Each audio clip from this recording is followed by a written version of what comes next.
It's vamp time. It is. It is indeed vamp time. Hello, John. How are you doing this evening? Hello, OGP. I'm doing fine. How are you? I'm doing very well. Thank you. Happy Memorial Day to you, sir. Yes, happy Memorial Day to you. I am wearing, for the second week, black. So... Oh, I was just going to say, is that like a we wear black when we are in mourning kind of thing? Yeah. Well, the first one was last week for Michael, and then this week it is for our fallen heroes. So very cool. I love it. Very cool stuff. Yes, and so happy Memorial Day to all of our wonderful viewers. And one thing that I just like to mention, not to be like high horsey or anything like that, Memorial Day, there's different days throughout the year to honor service men and women, to honor veterans, and Memorial Day, we honor those that went to war and didn't come home. This day is not about your grandpa that was in the service. This day is not about like me, because I was in the service. This day is for the folks that didn't come home.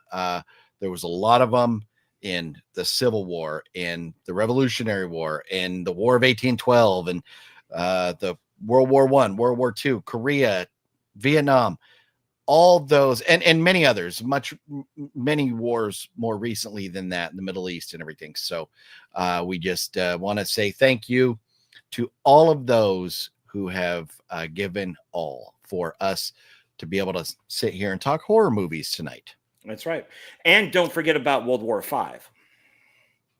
We're not quite there yet. We are not quite there yet. Well, but we will be, because, you know, the World War III and IV were so intense that it just skipped them and went right into World War V. Oh, I see.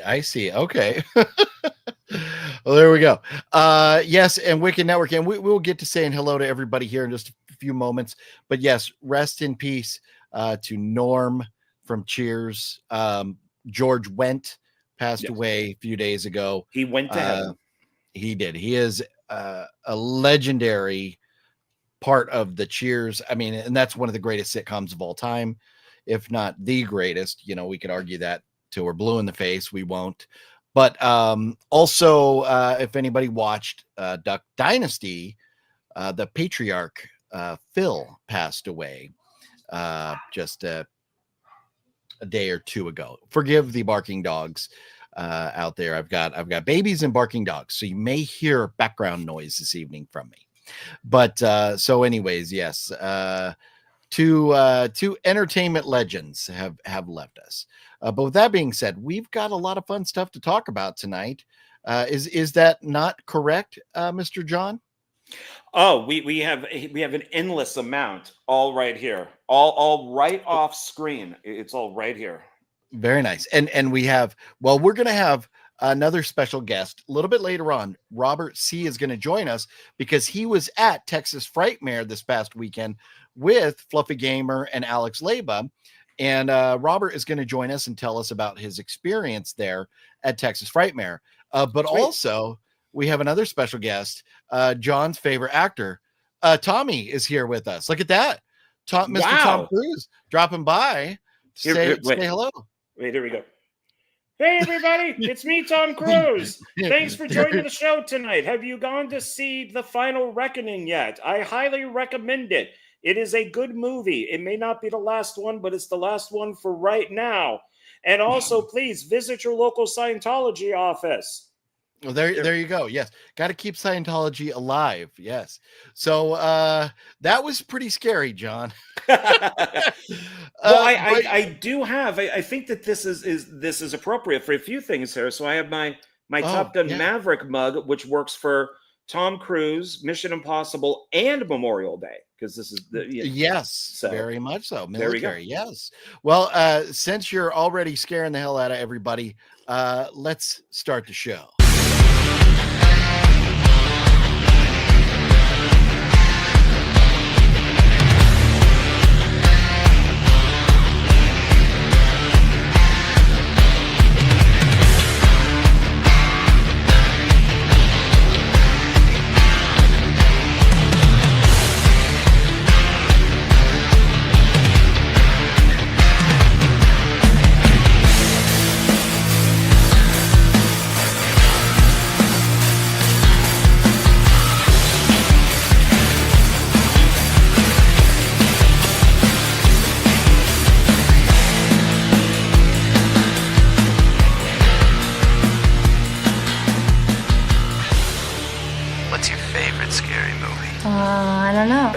of all, fuck you! In the shadows where nightmares crawl, OGB and John Ward, they rule us all. Look at that, look at that. I gotta, one of these days, get the music over the intro. Switch it up a little bit.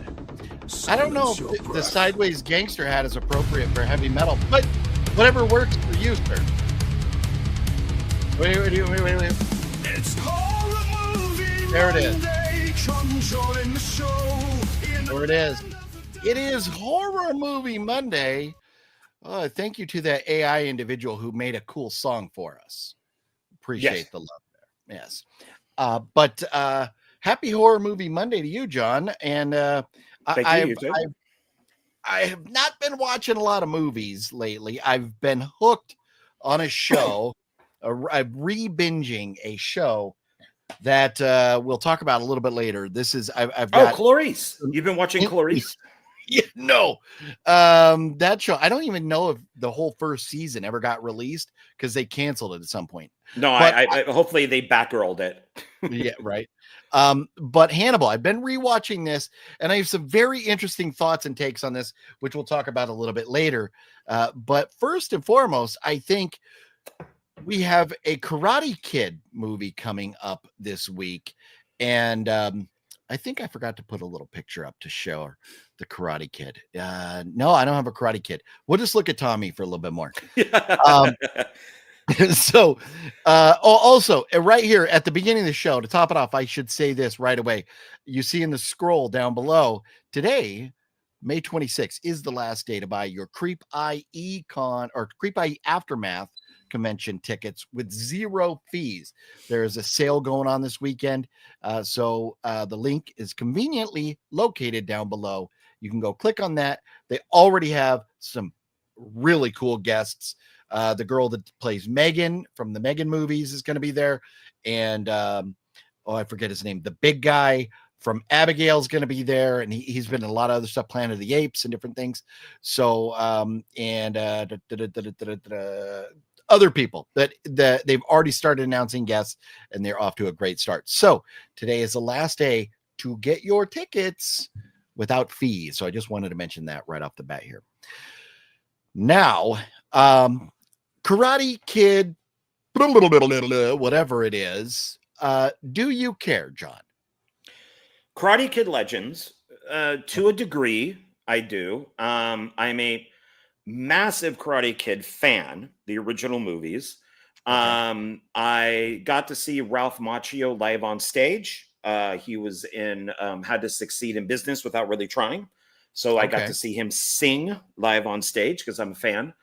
And cool. Have always liked him. So whenever he's been part of that franchise, I've always gone to see it. And then Cobra Kai comes out and loved it. Did not like the last 2 seasons. Not a fan. Unfortunately, I wanted them to do 3 seasons and 3 seasons, kind of do one story, beginning, middle, and end, and then beginning, middle, and end, and then do big movie.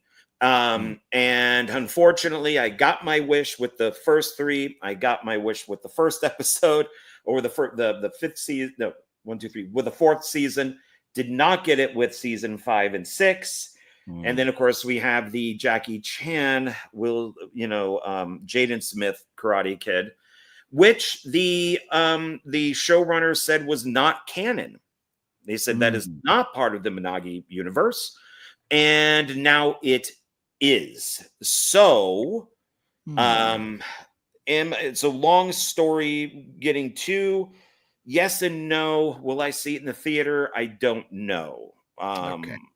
I'll buy those. I believe I own season 4, or season 5. I still need to get 6. I mean, I'll complete the entire thing. I own the Jackie Chan Karate Kid, which is actually should be called the Kung Fu Kid, but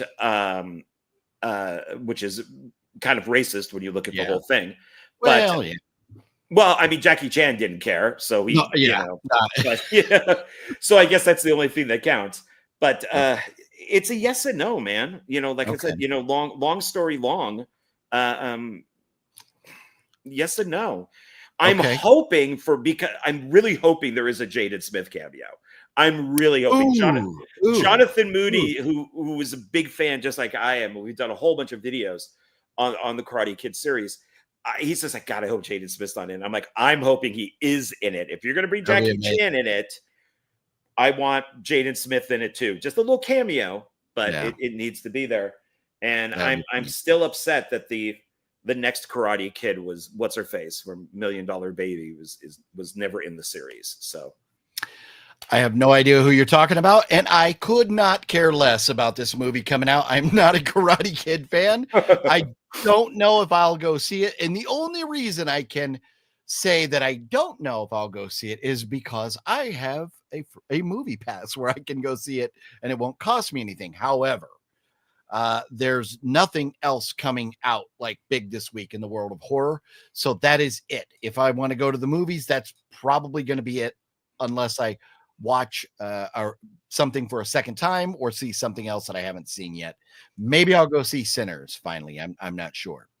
But so Karate Kid, let us know in the comments, anyone, if you are interested in seeing that. We do need to discuss Tom Cruise, Mission Impossible. The Final Reckoning came out this past week. John and I went and saw it. I have seen it once. John, you how many times have you seen it now?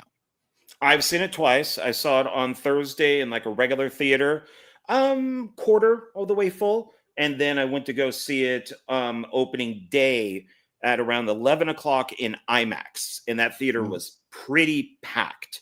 And I wanted to show that maybe you could still get these, but this is the poster that they were handing out. This thing is freaking huge.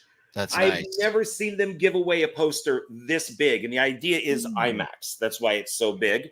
Yeah. And this is how you know you got it from the theater. It's this little thing right down here. Of course, these can be duplicated, but Yeah. And then the back, because this does go back to the first movie, they redo the poster from the first film. Very cool. Very cool. And this is yours. I got two for you. So when you come out to visit, you can grab these. And they are very nice. They are thick. So very nice. Well, thank you very much. We will talk more about Mission Impossible here in just a moment. Let me say hello to everybody. Deadpool's in the house. What up, Deadpool? Well, Deadpool leaving messages very early today, but he does remind us all to smash the like button. So everybody, if you would, it means a lot to John and I if you do that. So please hit it. He says he saw Final Destination 5 times in 2 weeks. Going for the 6th time, didn't bother watching Mission Impossible. 3 hours is too long, especially when you can't pause. And a lot of people feel that way. And we'll talk more about the runtime on that movie when we dive into it in just a moment. Yeah. But just wait, John. I know you're gonna have thoughts on that. Gail's happy Memorial Day. Yes, lest not we forget. We happy Memorial Day to Gail and everybody. B Sculptor likes turtles. So does the fluffy guy, who was also at Texas Frightmare. So Fluff, if you want to join us for a bit, let me know. I'll drop you a link and maybe you can jump on with Robert and both you guys can tell us all about your adventure there. But Michael McNally, how you doing? Masashi, what's up? Great. You doing, Jeff? And let's see here. Wicked Network was cracking. House of G fam. And Curtis Murray. Yes, John Ward does love himself some Michael Bay. He does. I did put that right down there. Michael Bay scholar. I should have said Tom Cruise, scholar. So tells you what a fan I am. Oh, there you go. Yes. Jonathan, what's going on? Any thoughts on Rabid? I don't think I've seen Rabid yet. I think he's referring to the David Cronenberg film or the remake by the Socha sisters. But I enjoyed both for different reasons. But Rabid is an awesome movie with Marilyn Chambers, who I got to meet, luckily, before she died. I saw the remake from the girls, from the sisters. No, it's not the same movie. It's a completely different story. Yeah, I'm sure it is. Daniel, what's going on? Hey. Nocturno, what's cracking, Nocturno? Hey. Let's see here. Daniel says the song kind of sound like Volbeat. Our intro song. Yeah, it's AI, man. AI hooking us up. Karate Kid was okay by itself. 1984. Hey, I think most of us here are fans of the original Karate Kid. And I remember watching it. I remember enjoying it. But as far as the franchise goes, I just, it's not something I'm really interested in. I'm not saying it's bad. I'm just saying it's not something I really care about. So Ralph was great in Beer League. What Ralph are we talking about? Machio, obviously. Pardon me, Gail. Oh, don't know Beer League. Beer League. Yeah, I think it's one of those comedies with it's got a bunch of guys that have been in. Is it like is it Broken Lizard? Is that them? Who did Beer League? I know they did a beer movie. But I think Beer League has a bunch of different comedians in it. Cody just got home from work. These last few days have been hell between Mission Impossible and Stitch. Our theater was at 98 capacity at one point. Wow. Good. No, Cody, and that's very interesting. And we'll talk about the audiences a little bit more with Mission Impossible when we break it down there. On the bright side, I was promoted to manager. Decent. Very nice. Very Cody. nice. Congrats on that. Congratulations. Yes. My reaction was yours. What, as far as not caring about the Karate Kid? Is that it? Hilary Swank. Was that the girl from the other one? Yes, Hilary Swank. I was very, very, very disappointed that they could not get a cameo from her. I don't know if they asked or if she said no, but maybe she'll show up in the movie. I don't know. Surprise type of thing. But very disappointed that she was not in the series. They got everybody else. Well, maybe she'll show up in the movie. I do love the Swank Bastards band out there in Las Vegas. I do love seeing them play whenever I can. Way Up, dude, you are the man of all men. And Way Up, dude, we've been missing the jokes lately. I hope you're doing well. Your thumbnail's hysterical. I'm not going to comment on it. I'm just going to say it's hysterical. Nick, you seen the movie Until Dawn? Just watched a trailer for it. I give it 14 thumbs down. It was terrible. It's funny. Anthony Mulkey, who we love, Anthony and Nick, our brothers, they're part of the guys behind the Creep I.E convention. And Anthony was messaging me as he was watching it, and he was not enjoying it. I don't know many people that have enjoyed Until Dawn.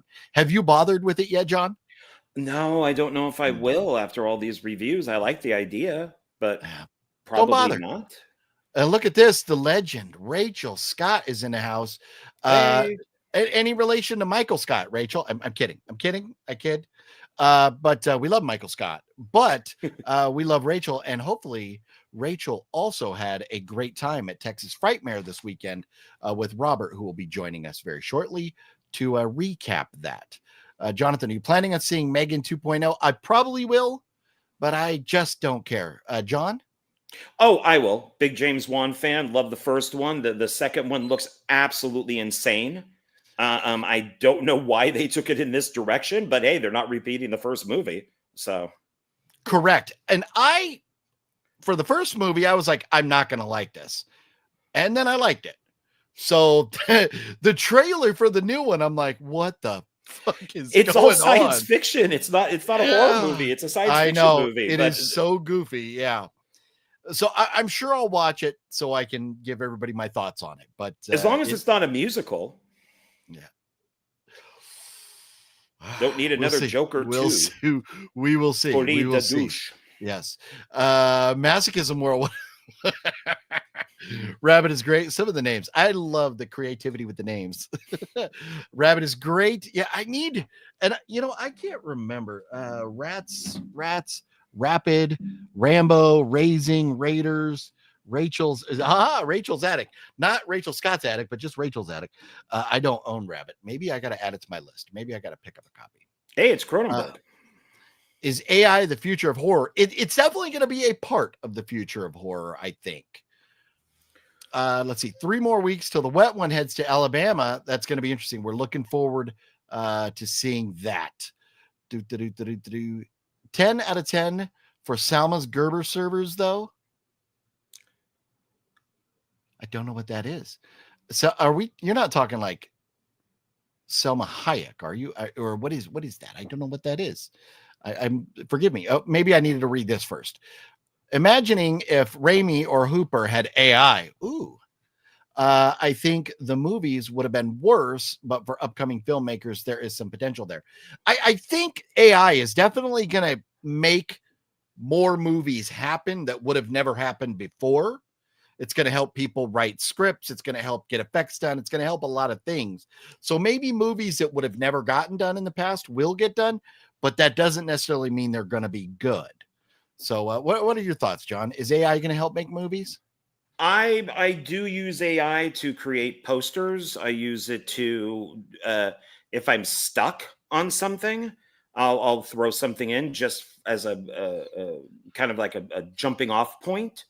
Yeah. And then, take some stuff here, take some stuff there. But as long as the person who's doing it, the human side is there being creative and it's, don't take credit for something. Like, for example, my logo for Dark Park Films was completely made by AI. I just typed it in and it popped up with one with the little girl swinging and blood and movie reels. I'm like, oh, this is awesome. But I can't take credit for it. That's AI made it, but it's awesome. So that's the logo now. So very true. Hey, and you know what? And that's fine. If it's cool, it's cool. That's all that matters. Yeah. Don't joke about that. Broadway has done some crazy shit. Megan the Musical, right? Oh, probably. I wouldn't doubt it.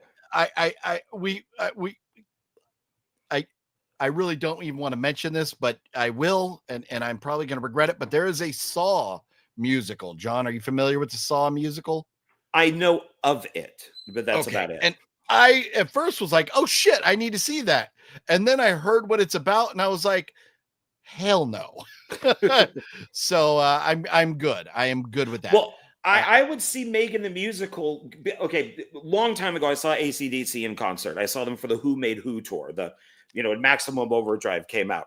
And when the song Who Made Who came on, the entire stage in the background were Angus's all along. They were like 10 this way, 10 here, 10 here. All these guys playing Angus, and they're all doing the Angus dance and all that type of stuff. So if they could do that with Megan and have all these Megans going across, maybe instead of a guitar, it's the, like the paper cutter of them going around, I would see it. Why not? Okay. Oh, somebody's at the door. Oh, let's see who it is. They're being impatient now. They're being impatient. But before I answer the door, let me just say hello, Sean 420. How you doing? Hey. And we will. There's like an earthquake or something going on over there. Let's see what's going on. Hang on a second. Here we go. We're opening the door. And hello, sir. Hello, Robert. How are you doing? Hello, sir. Good. Hello. Good. How are you doing today? Doing very well, thank you. Happy Memorial Day to you. Yeah, happy Memorial Day to you too and everybody in the chat. Right on. So you just went to Texas Frightmare, did you not? Yes, I did. Yeah, we had a lot of fun. It was my first horror convention ever. Nice. Well, Fluffy Gamer was there, and it was his first horror convention as well. Yeah, I believe, right? Yeah. Yeah. So so you guys got to hang out with Alex Leba again, right? Yeah, with Alex and Fluffy, but it wasn't for that long because they got in a little late. Yeah, they did. And I'll throw them under the bus here in a minute. But at least you got to see him and say hi. That's cool. Yeah. And then at the end, me and Rachel felt kind of bad because we wanted to say bye to Fluffy, but he disappeared. Oh, well, you know how the saying goes, Fluffy, you can suck it. That's it. Don't need to worry about it. Yeah. Jammin' Music Man, what's going on, Jammin'? How you doing tonight? Hello. So tell us about Texas Frightmare. Who did you see? What did you see? How was it? It was extremely crowded. What do you call it? The general admission. Well, it was the one line, I think, where everybody went to go purchase their tickets that day. It was a huge line outside. Wow. Yeah, and it was getting hot out there too. Oh, I bet. Yeah. And I had already, me and Rachel, we had already pre-ordered our tickets, so we got in pretty quick, actually. Nice. Yeah, they were very well organized and everything. So yeah, we had a lot of fun. We saw Kane Hodder. Well, I didn't see Nice. Kane Hodder because they didn't come in till later on that day. By the time we left, they were still not there. So we didn't get to see. Oh, wow. No, yeah. And then I what was it? I got a list too here. Okay. You're allowed to have notes. Notes are okay. Yeah. Patricia Arquette was there. Nice. Linda Blair. Patricia Arquette and Linda Blair. They were upstairs on the second floor, and then Kane Hodder, of course. David Howard Thornton. He was there. Okay. Bruce Campbell had the longest line on the first floor. His line went all the way around. That is not surprising. Yeah. Alyssa Sutherland from Evil Dead Rise. Okay. She was there. I saw her. And yeah, that was about it, really. Yeah. Okay. But we had a lot of fun. You know, I bought some stuff. I bought Pickups. You got pickups? What do you call it? What do you call those? Shadow box. Shadow boxes, yeah. I got that one, Friday the 13th. And then I got a Scream little coffin thing with a knife in it. Oh, that's nice. That is nice. Yeah. Yeah, that's cool. Yeah, that's really good. Oh, man. Yeah, now you just need to keep going back to the conventions and get some of the Scream cast to sign that. I know, right? Yeah, Melissa Barrera was there too, but she didn't show up till I think later on that day. Oh, I wonder. I heard there were weather issues today with people trying to get out of Dallas. Was there holdups with the planes getting into town, or do you know why some of these celebrities were getting there late? Oh, I have no idea. I didn't hear about that. Okay. Yeah. And that was today. Yeah, they said love Dallas love, where all the Southwest go. There's video, and there must have been like 30 airplanes all waiting to take off, but they couldn't because of bad weather, some hail or something. Oh, well, yeah, it's what do you call it? I don't know if you can hear it, but it's still raining out there right now. It's been bad weather all day. Well, yeah, I do know that there's been bad weather out there because Fluffy was crying about it last night. He was telling me he's so scared. He thought he was going to die because the wind was howling. Oh, Lord. Beta. I love throwing Fluff under the bus. So anyways, you got to see some cool celebrities. You got some cool pickups. Yeah. If you had to say, was there one, when you walked out the door, you saw celebrities, you bought some stuff, it was crowded. What was your biggest takeaway? Or would you go back next year, or was it kind of too chaotic? How do you feel about it now? Yeah, I would go back again next year. You know, if I can, I would. It was cool seeing the celebrities, you know, in person. Yeah. So yeah, there was a lot of cool stuff that I wanted. I didn't want to go overboard, but there's a lot of stuff that I wanted to buy. Yeah, you have to be very careful at conventions. Oh yeah. John, I know all too well because I always go into conventions saying like, okay, this is my budget. I'll plan ahead and go, this is what I'm going to get signed. And then I walk out spending like way more. John went to Creep I.E. and he walked out the door spending, I think, a lot more than he had intended. Right, John? Yeah. A couple hundred probably. Yeah. Yeah. So you gotta be careful. Yeah. I had a limit too. I had a limit of 300 and I actually ended up spending less, like maybe 250, maybe something like that. You, sir, should pat yourself on the back. Not many people can leave a convention and say that they spent less than they had intended. Yeah. So, yeah.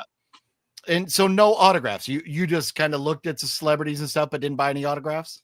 No, because it was my first time. I just wanted to experience it and stuff like that. So yeah, maybe I don't know. Maybe next time. I'm not sure because they can be pricey. They can, and I'm not pushing you that way, but I was just curious. Fluffy got an autograph, and let's see. Fluffy says Sunday was so much better, less than like half the people than Saturday. So one thing everybody should know about conventions: Saturday, it is always a madhouse.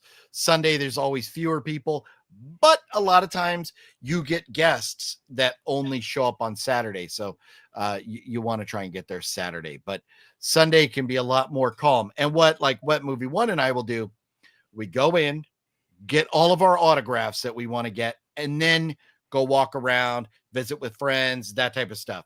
Unless we're going to be there multiple days, then you kind of go in, maybe get the lay of the land, figure it all out or whatever. But you got to have a game plan. You got to have a game plan going in. Yeah. You saw the few pictures that I posted, right, on Facebook and Instagram. Yeah, I did. I saw a few. There's several people posting pictures from there, making me very jealous. Rachel says she took a picture of Cole Sprouse and Mark Duplass. Yeah. She snuck a picture. No, so there's a lot of times celebrities that are like Linda Blair is, do not point a camera in her direction unless you've paid her. But there's other celebrities like apparently Devin Sawa who let Alex Leba get some video as he was signing. So, celebrities are all different in. Yeah. We wanted to stay with Alex too, because he wanted us to meet him too. But we had to go because Rachel had to go pick up her daughter from the babysitter and stuff.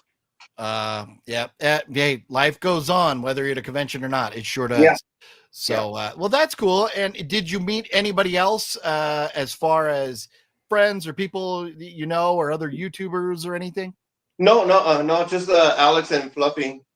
Right on. Okay. Well, that's cool. But you guys had a good time. And I'm guessing that Rachel enjoyed the convention? Yeah, she enjoyed it, yeah. Nice. That's cool. Yeah, Great. She also bought some stuff too, like a t-shirt for her daughter. Oh. She bought some earrings and a t-shirt also for herself, and yeah.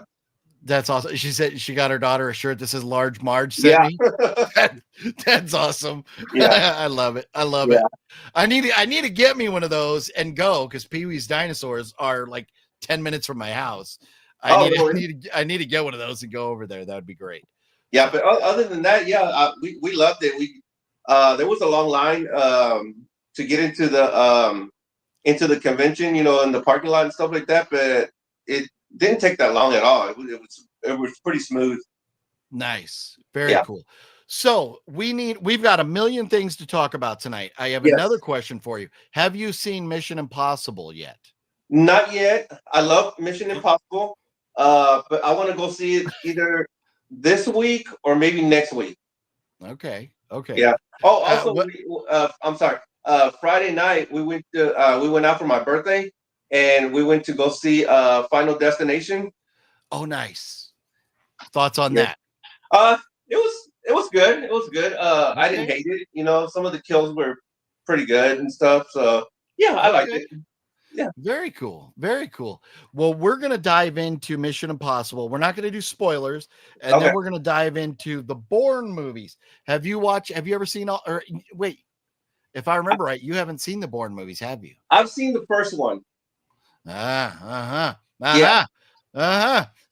John was offended that you haven't seen the new Final Destination. I'm offended you haven't seen all the Bourne movies. I recommend. John will tell you watch the Mission Impossibles. I will tell you watch the Bournes. But I think all the Bourne movies and the Mission Impossibles are available on. Is it Paramount, John? Paramount Plus, yeah. Paramount Plus. Okay. Yeah, and I'm sure the Bourne movies are probably available out there somewhere too. I don't know where. I own the box set. So have you seen the new Final Destination movie yet, or? Oh yeah, no, we did. We talked about it quite a bit last week without going into spoilers. Okay. I love it. John has a different opinion. My only big knock was the CGI at the beginning was really tough. But John, what was your thoughts again on Final Destination? I thought it was the worst of all of them. Okay. Yeah, it's somebody had made something in the comments about Mission Impossible being 3 hours. Mission Impossible for me felt like 2 hours, while Final Destination Bloodlines felt like 3 hours. So I was so bored I mean, Yeah. through Final Destination, and I love every Final Destination, including the ones that people consider bad. So yeah. You know what?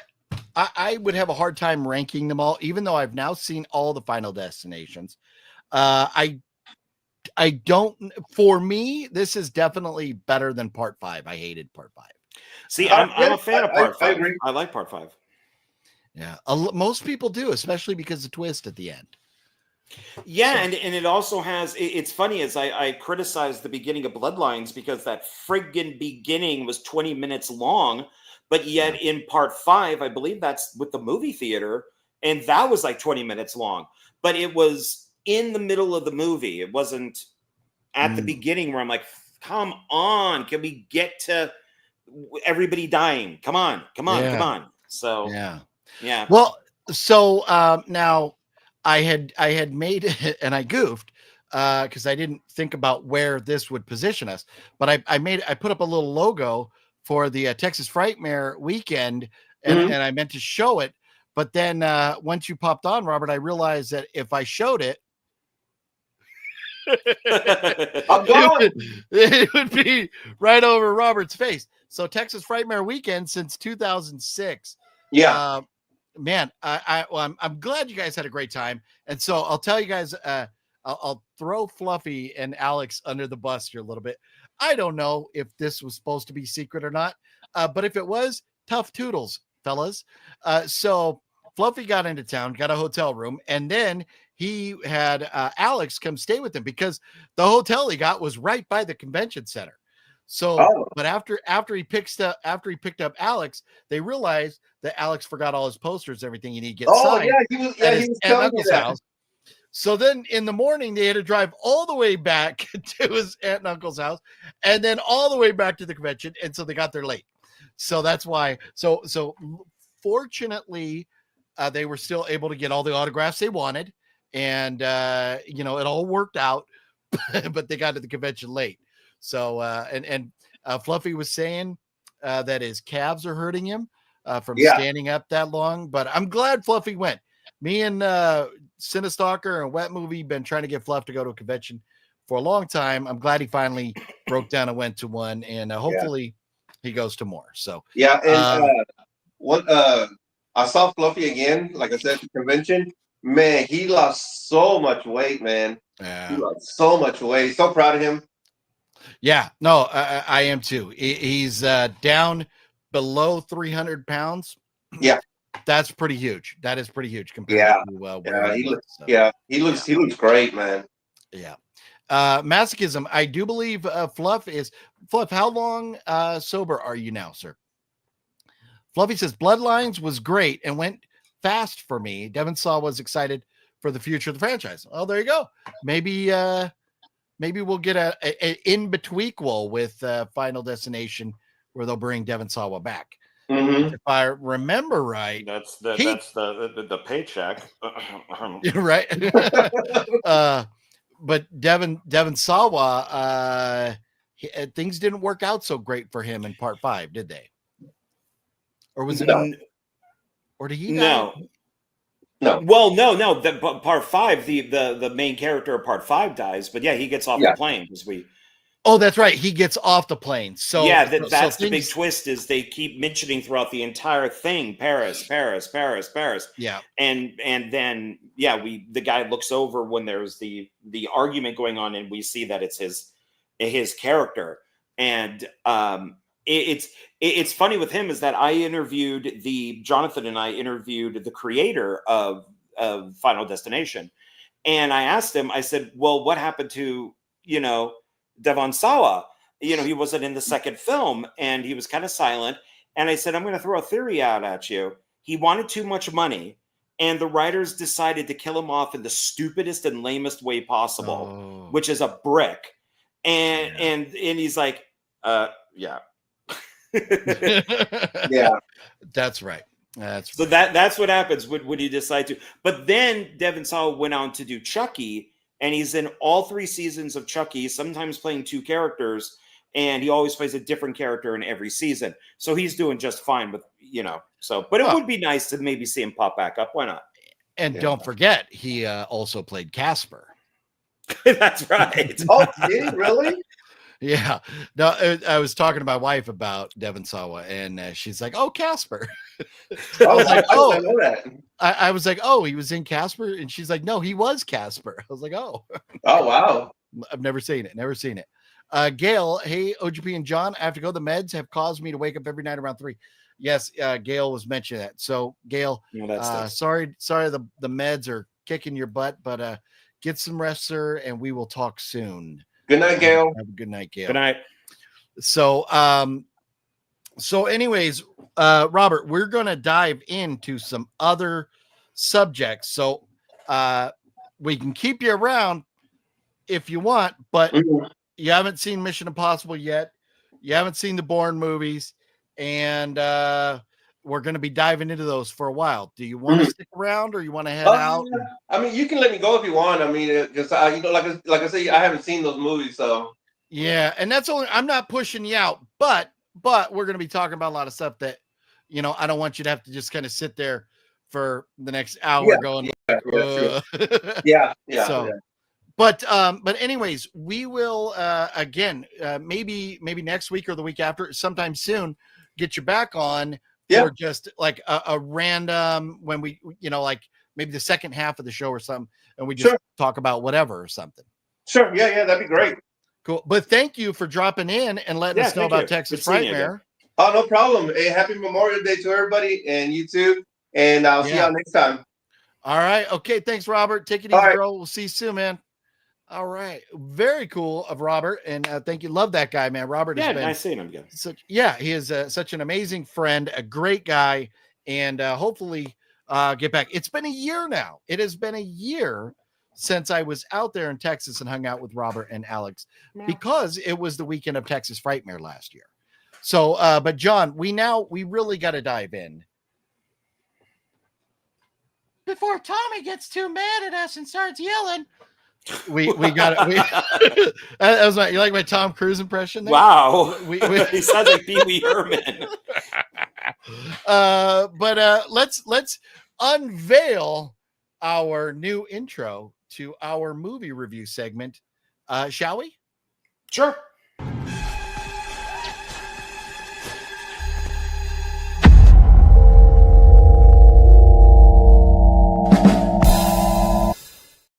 There it is. It is now time to talk about a movie. And typically, Horror Movie Monday, we talk about horror movies. But there's no new horror movies this week. But I meant to do this last week, so I did it this week. So we have our grading scale here now. So movie grades, we need to talk about, because we're not going to spoil the story. We're just going to grade it. And then, but we will talk about the camera work, some visual effects, CGI, acting, dialogue, cast, location, score and sound and lighting, all other different aspects of the film that don't really give away spoilers. So I threw up a list there of things that we can talk about when it comes to Mission Impossible Final Reckoning. And this is, let's not get it wrong. This is a big movie. And so even though it's Horror Movie Monday, we're not explicitly or sticking to only horror. We're going to talk about the big movies that come out each week anyways. And so the interesting thing, the budget for for the Final Reckoning here was, I've seen conflicting reports, somewhere between $230 and $270 million. But through the opening weekend, as of this morning, it was at $204 million made. So it wasn't the biggest opening weekend ever, but again, it was up against Lilo and Stitch, which I did not look at those numbers. But 204 million opening weekend, I think that's pretty decent. It's in the long run, it's definitely going to make its money back. How do you feel about that number, John? It has the best opening for all the movies. It hasn't made its budget is 400 million, and it has to make well over $1 billion to make its money back. It took them 7 years to make 1 and 2, and all because of COVID and strikes and all of that type of stuff. And Cruise, being Tom Cruise, he paid everybody. So during the entire time of COVID that they couldn't shoot, everybody was getting paid. So that's why the budget is so huge. But it's and Lilo and Stitch, of course, blew the box office away. But it's for Mission Impossible, this is doing very well compared to, you know, the first one, to Dead Reckoning. But still, Fallout made the most. None of them have hit 1 million. So I don't think this one will either. But we'll see. Okay. I am going to look up how much money is Lilo and Stitch made. 341 million. So wow, yeah, it did really blow away the competition. That is interesting. And you predicted that. You said it would. I didn't think it would, but that's just me not giving two shits about Lilo and Stitch, I guess. So well, and the little girl who's in it pulled a Rachel Zegler and sat there and said the original cartoon stinks. You should see our movie. And it's like, what is Disney telling these people? You know, what is going on? For real. Well, apparently you can work for Disney and have your bosses tell you something to do, and you can totally ignore them, because I don't know if you've heard, and we don't need to dive into this too far, but the women on The View were told by Disney executives to knock off their Trump bashing or to tone it down. And they basically went on the air and said, fuck you. We're going to say what we want to say. More power to them. And that's great that they have the balls to do that. Now, I question, did Disney really tell them that? Or did Disney say, hey, wink, wink, knock off the Trump bashing? It's a talk show. And we know who the people on The View are. We know they don't like Trump. I don't like them. I don't watch. That's my choice. They have the right to say whatever they want. But Disney, again, having people speak out of pocket. It's kind of interesting. Are you a big View fan, John? No, I can't stand any of them at all. Back in the day, I thought Whoopi Goldberg was okay. You know, she made some funny movies. But no, now it's Sunny Holston and all of them are just, I can't stand any of them. And it's shows like that are making me a Trump supporter. And it's I'm still registered Democrat, but slowly but surely all this stuff, you know, and them defending South Africa and saying this whole genocide thing of white people is not happening. But yet it's clearly happening if you look at footage and follow the news. And it's, you know, even Trump called out, you know, like the president over there. And I can't stand him. It's slowly. So anyways, before we dig ourselves a hole we can't get out of, because we get in these tangents and then we go and go and go. Let's circle back to Mission Impossible. Now, interestingly enough, now it's been out 2 weeks. Talking numbers, Final Destination Bloodlines has made already 187 million. Highest grossing one in the series, and its budget was 50 million. So it has done its job. We love that. And like Fluffy was saying, Devin Sawa, if he's excited for the future of the franchise, you bet your ass they're going to be making more of these if that one made as much money as definitely. Yeah. So, but Mission Impossible now, looking at the tomato meters from Rotten Tomatoes, Mission Impossible has an 80 from the experts, which is a pretty good score from the experts. It's not a great score, but it's a pretty damn good score. But the fans have it at an 89, which is a great score. I mean, an 89 is very good. Now, Final Destination fans have it at an 88. Experts have it at a 92, which is interesting. As bad as the CGI was, that's interesting that the experts have it at 92. But the fans have it at 88. So two movies that I enjoyed thoroughly. One for John that are scored pretty well. What do you think? 80 from the experts and 89 from the fans. How do you feel about those scores?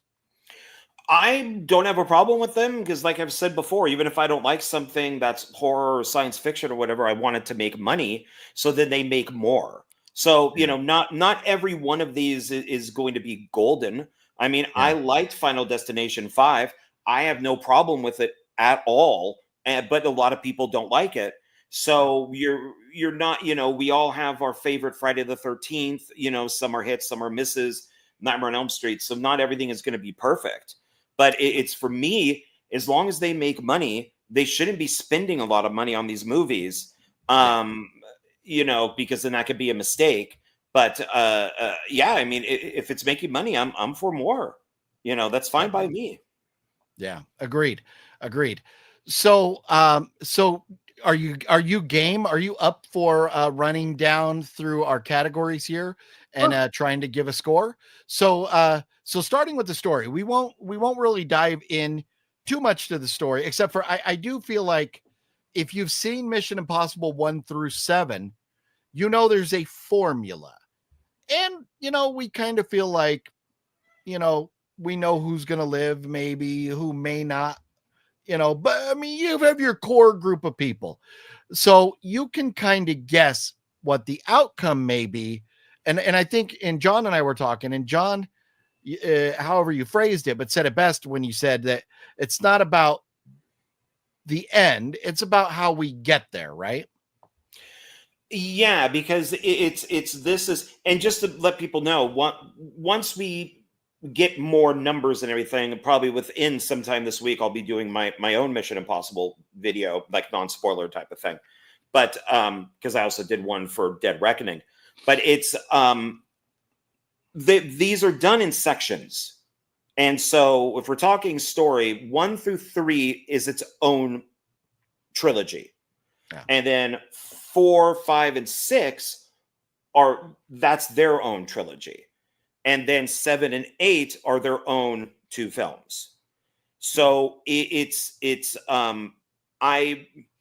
which I don't necessarily mind, but it's really, especially with these last 2, I have to admit, I wasn't expecting, you know, Rebecca Ferguson, you know, and I think it's been out long enough to where, you know, her character, you know, dies in Dead Reckoning.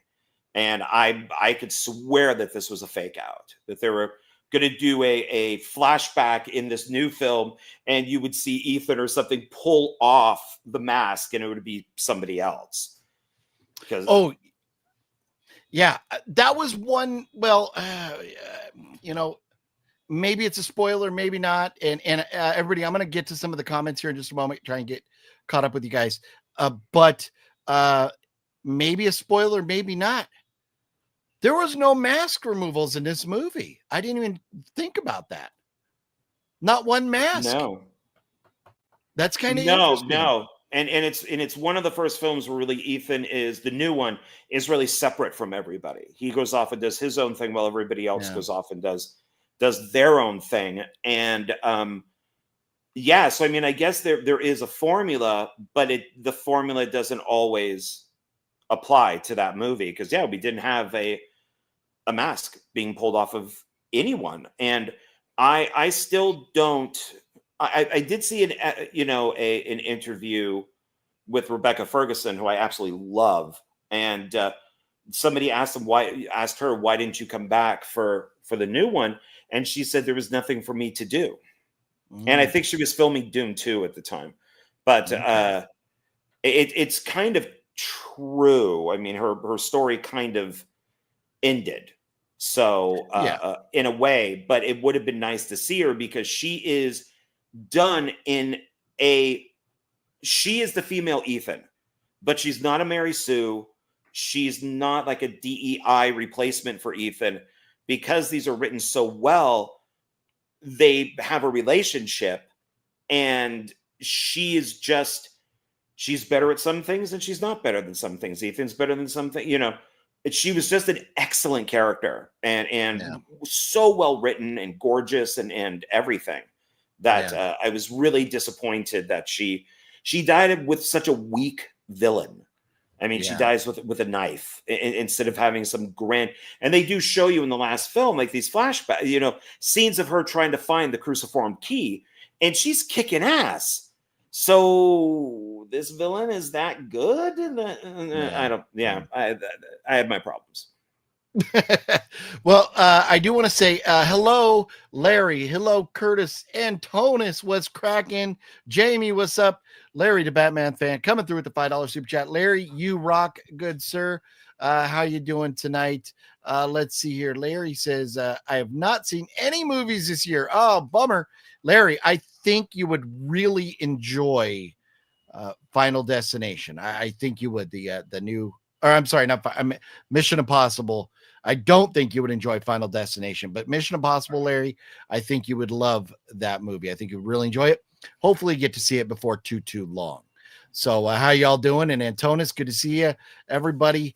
Sorry if we're missing some of the comments, but we have so much to get to. And I apologize for, yes, I just saw that now, Larry. I was a little bit behind. Apologize about that. But I do want to, and thank you again, Larry. I do want to go through this. So now the story overall, we'll go with a 1 to 5. What would you give the story on a rating there, John? 1 second. I do have the cruciform key. Oh, look at you. Now, here's the question. Do you know where the device is that you have to go insert that to unlock it? I have to go inside the submarine. And are you good at holding your breath? No, not at all. Okay. I have a deviated symptom from a fist fight back when I was a kid. Okay. Broke my nose. Okay. So make sure you have a real good suit on then before you dive in the water. So this just shows how much of a geek I am that I actually order. And somebody did do it into 2 pieces like in the movie. That's so cool. It's nice. It actually could be the key. I mean, so that's how big of a nerd I am. Story-wise, I think this is better than Dead Reckoning. Apparently, a lot of people on YouTube disagree with me. But story-wise, I would give this, if we're going out of 5, I'd give this a 4. Okay. And so for me, I do like the way that Dead Reckoning played into Final Reckoning. I feel like there was, and we talked about Tom Cruise going off on his own. I feel like this was the thank you, the homage to Tom Cruise being the head of this franchise. I do feel like this franchise will go on at some point down the road, maybe without Tom Cruise or with Tom Cruise in a different capacity, probably just without Tom Cruise, because he doesn't like to be in movies where he's not the lead. And I can't see him coming in a lesser capacity. So I think the franchise will go on without him. I do feel like there was a lot of Tom Cruise ass kissing through like the first half of the movie, and justifiably so. I understand why they did it, because the franchise has been great. 30 years of movies. It's been a fun ride. But I think that part went on a bit long. But as far as the adventure and everything, all the different places, which if you watch the trailer, you'll see there's airplanes and there's all kinds of different things going on. So just like every other Mission Impossible movie, they're in different places, different things going on. So I love the craziness, the chaos of the movie. But I kind of felt like maybe early on we gave him a little attaboy. Now let's fucking get to it. So and I think with the ratings here, let's don't do halves. This is 1, 2, 3, 4, or 5. So with that being said, I'm going to give the story overall a 3 out of 5. Because I kind of would be more like 3.5, but I don't know that I'm at a 4 on the story. But now, sorry, go ahead. Well, I was going to say that because this is where I disagree with a lot of these critics, is that it's the movie makes more sense than the first film. I have big problems with the story in the with the first film, and I don't think AI was the correct way to go. And of course, making it 3 hours in a part 1, but this, or almost 3 hours. I think that this has because there's a lot of exposition going on. It makes more sense because they're explaining it, and I think Christopher McQuarrie is an excellent writer. I mean, the guy did win the Academy Award for The Usual Suspects, so I thought that this was a much more cohesive film than Dead Reckoning. So I would probably give Dead Reckoning story-wise a 3, but I would give this a 4 because it makes a lot more sense. And I like the end of the world aspect of it. So yeah, that was kind of cool. And this is really like a first time, like you got to save the entire world, maybe not like a country or an entity, or save even just the IMF. You're saving the entire world in this one. Yeah. So Curtis Murray says, how cool would it be if De Palma came back for another Mission Impossible film? John?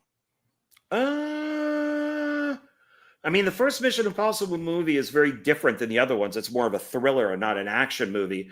It would be interesting to have him come back and see what would happen, because Christopher McQuarrie is the guy now. I mean, that's Tom Cruise's man. That's his buddy. So McHugh, as he calls him, will probably at least write and produce something if they do a spinoff or whatever it is. So De Palma would be interesting. But if Tom Cruise is out, maybe De Palma does come back. You never know. If Tom Cruise is out, you never know. I mean, I don't know. I really don't know what you would do as a spinoff. I don't know, because like Fast and the Furious had, the Jason Statham and well, Rock I'm not. spinoff. So I'm not even suggesting a spinoff. I'm saying like just another, like we've replaced Tom Cruise. He's retired. We have a new leader of the IMF, and maybe we just go out with a new movie down the road. I mean, if you wanted to go smaller, sure. Yeah. Because a lot of the first Mission Impossible is all green screen. So you could always go and just get Will Smith's kid and make a new franchise. Oh, fuck.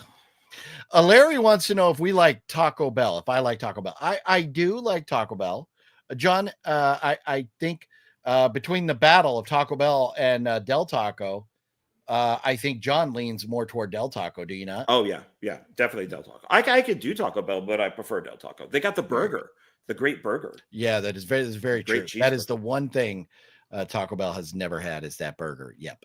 So okay. So we've rated the story. Now the camera work, I'll go first on this one since you went first last. I thought the camera work was great. The Mission Impossible, they always do a great job with unique camera angles and stuff. But I thought when you have clearly a plane or a drone or some other aerial vehicle following an airplane in which Tom Cruise is attached to the outside of, getting these shots through these canyons is phenomenal. And then you have at different points cameras attached to the planes, like kind of getting the close up. I think the camera work has always been very phenomenal. And I just love it. I have nothing negative to say about the camera work at all. Any thoughts on camera, John? I give it a 5. Oh, the film is absolutely beautiful. And Christopher McQuarrie was such a good pick for this. I mean, he did Way of the Gun, which blacklisted him for a long time. And because he was the writer and director on that, which is a great movie. And I don't know why everybody hated this thing so much. I think it came out around the time, of like Tarantino, that he had more stuff coming out. So it was just looked at as a ripoff. But Way of the Gun is really good. And so McQuarrie has only grown as a writer and a director. I think if you look at Fallout, it's still, I think, the best one. But you could see how he matures. I think that there's an expansion with these films. I give the camera work a 5. I could go on. So yeah, I was gonna get out of camera work and go into other stuff, but to stick with the camera work, it was absolutely beautiful. So I give it a 5. Right on. G'day, Collectify. How you doing?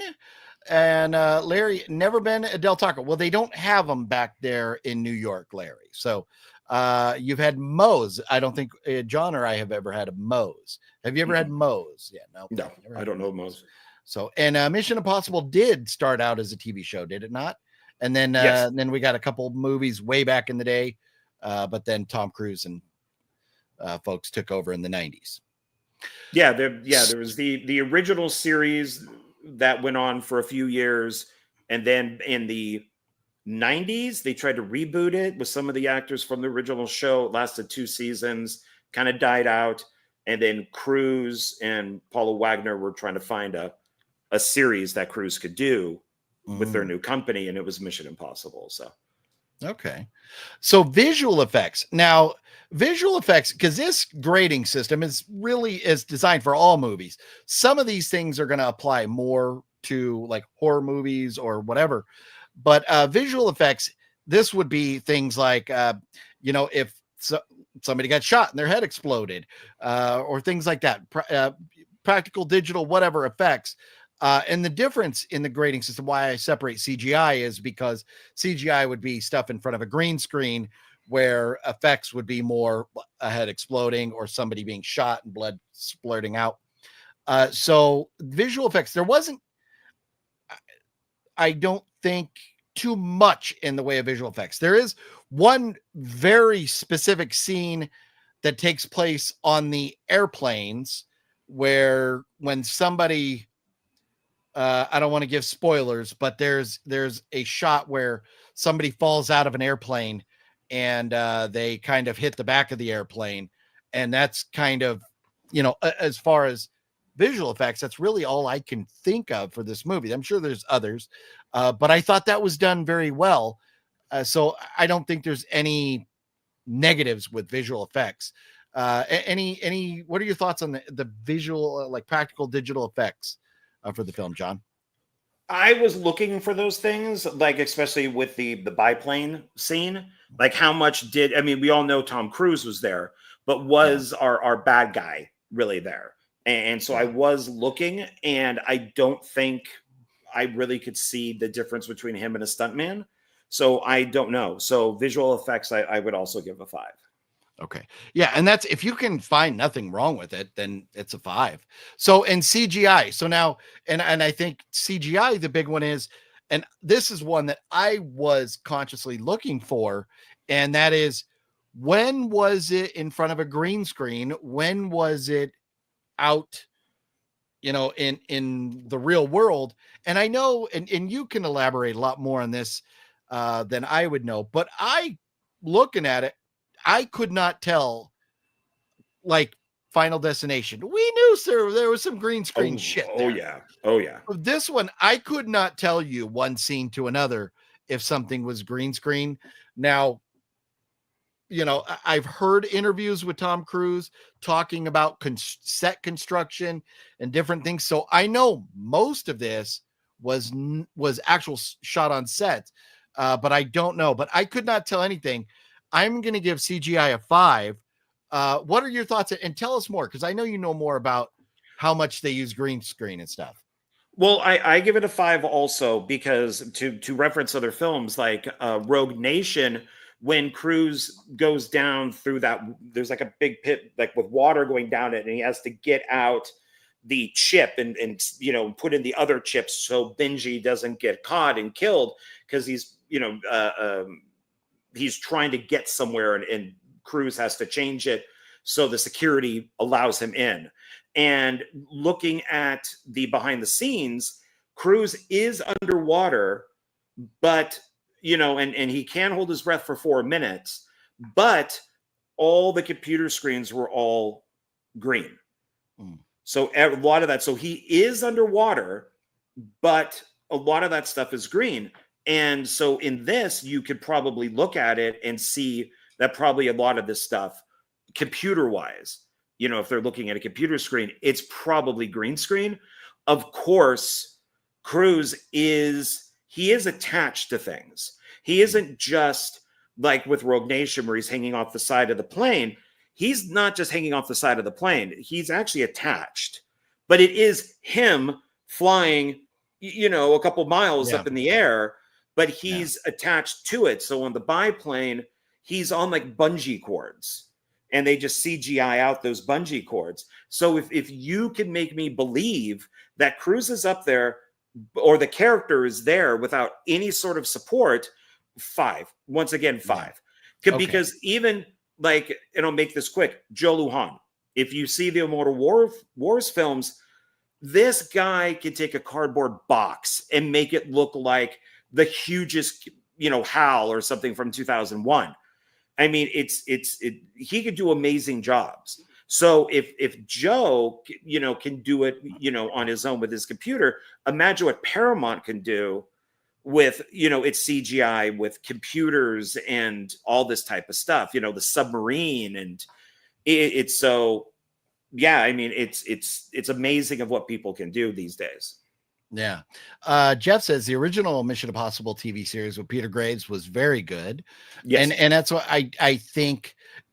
I don't think Tom Cruise and company would have undertaken the Mission Impossible franchise if the original series wasn't good. So it's considered, it is a legendary show. Yeah. And that was the thing, is that Peter Graves plays Jim Phelps.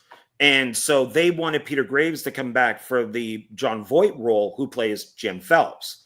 And Peter Graves, and of course, you know, if you've seen the film, you know that John Voight's character betrays them.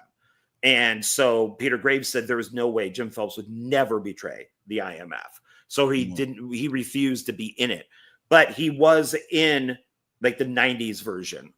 He was the leader of that. And like I said, I think it lasted like 2 seasons. So. Okay. So now with, I think for the most of this, I think we're going to pretty much agree. So to try and get through the rest of the scores between acting, dialogue, cast, location, score, and sound and lighting, were there any negatives?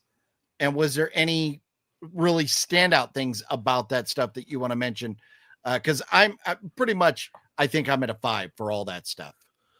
Yes, I'm looking at everything. Yeah, the lighting to me would go along with camera, so that's a 5. The scores are always great in this. I mean, they're huge, bombastic scores that I love. The locations are like James Bond movies. They're all over the place. The cast is great, including some of the new people that came in. I'm one of the few people who likes the exposition. I don't mind all the dialogue, you know, and when we were even meeting the Terrifier people, I mentioned I liked all that dialogue, and they thought that was funny because a lot of people didn't. The acting was right up there. So it's, except for the story, which I just don't think AI was a great idea. I think everything is a 5. Yeah. And so, you know, with that, it's funny because, so if we take this formula, now, if I take this formula and say, let's apply it to, I'm trying to think of a bad movie. I can't think of a bad movie. Until Dawn. Okay. Let's apply it to Until Dawn. Camera work sucked. Visual effects was a joke. CGI was a joke. The acting was a joke. The dialogue was a joke. The cast was a joke. Location was pretty good. Score and sound. Okay. So the point of that is that a big budget movie like this, I've seen reports. IMDb says that it's about $400 million for the budget of this movie. I've seen other reports that say it's somewhere in the mid 200s, but nobody has it really truly confirmed yet. Even IMDb has an asterisk by it. So for a movie that's somewhere between 250 to maybe up to $400 million, you expect all these things to be good. And then you get to nitpick, like with the story or maybe the cast. Did you like them or not? I think all these things are clearly 5s. And so the only thing is with the story, I gave it a 3. John gives it a 4. So either way, if you take all those, I'm at a 96%. John's at like a 98% overall score for this. So if you say the experts gave it an 80, the fans gave it an 89, John's at a 98, and I'm at a 96. We're a little bit higher than that based on this scale. But we know the Rotten Tomatoes, it's not a specific science where I'm trying to get us to break down movies and how we like them scientifically. Give us a reason why we're scoring it the way we do. So for me to say, John, you gave this a 98 out of 100. Is that fair, or do you feel like that's a little high? Would you go a little bit lower on a 1 to 100? No, I think that's about fair. I think that the two Reckoning movies are my least favorite. Okay. And a lot of people think that part 2 is bad. Some people think part 3 is bad. I've now come to really like part 2, and it's not 3 hours. So and it does have a different look to it because it's John Woo. But these are, and I can watch them any day of the week. I mean, right before going to see Final Reckoning, I did watch Dead Reckoning again, and had no problem sitting through that. I mean, it went by very quickly. But and if you were to come over and say, "Hey, John, let's watch Dead Reckoning," I would be okay, fine, and I put it right on. Yeah. But it is I just have issues that how long it is. The AI, I don't think was a good choice. The budgets, there's just issues that I have with these two films that I don't have with the other ones. Okay. And I think, because I forgot to mention in this list, I think maybe for next week, maybe I will combine like CGI and visual effects, and we'll just go all like the digital stuff together or something. Or maybe we'll put cast and acting together or something. But I do want to get runtime into this, because runtime is a very big factor for a lot of movies. And as it was mentioned earlier, forgive me, whoever mentioned it. I think it was Deadpool Fanatic said 3 hours was too long to go see in the theater. I am surprised, because I sat down and I did not get up once to go to the bathroom. I did have a soda. And honestly, I was a little worried that I was going to have to get up and go. There was another guy I saw got up a couple times to go to the bathroom and come back. But I was there. I was engaged. It didn't feel boring to me at any point. I was engaged with the movie the entire time. There's a lot of movies that once we get past the 2 hour mark, you start losing me, and you have to be damn good to keep me. This one kept me in the whole way. And so even though we're approaching 3 hours, I was okay with it. John? I'm scared for the film. And with the first one, with Dead Reckoning underperforming, I was sure. I mean, I was really certain that the Final Reckoning was going to be shorter. It was going to be cheaper. They would probably wrap up, the Cruciform Key story and the entity probably in the first 20 minutes, maybe 30 minutes of the film, and then it would go to something else. It was maybe bad timing when Dead Reckoning came out. But I was very surprised by this film's budget, that it's the longest Mission Impossible film, but it felt like 2 hours to me. I did on both viewings go to the bathroom. I had to. And so, but with the second viewing, I made sure to go during a scene that I've already, watched. And because I was with like Final Destination Bloodlines, I had to go, and I went, and I came back literally like 1 minute before Tony Todd came on. And I was like, oh my God. I'm so glad I didn't stay in there longer. I would have missed this scene. Yes. So you got lucky there. Yeah. So but I still think it's a really good movie. I think that I love the callbacks to the other films, to part 1, to part 3. I love that we got some of those actors. In this, I think that it's a good farewell with the possibility of something else happening. There you go. Well, let's shift gears. Let's get out of the world of Mission Impossible Final Reckoning. All in all, I enjoyed it. I recommend everybody go see it. John, your recommendation? Oh, highly. Yeah, you should definitely see it in the theater. It was nice seeing it on the regular screen, but that IMAX screen was really nice and big. Nice.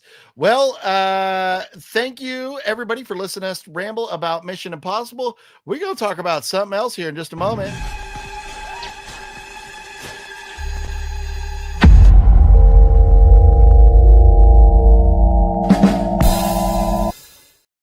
And that was this week's non-spoiler review of Us. Yeah, I'm seeing that, John. I just saw your comment or your message. Yeah, we'll fix that. So up.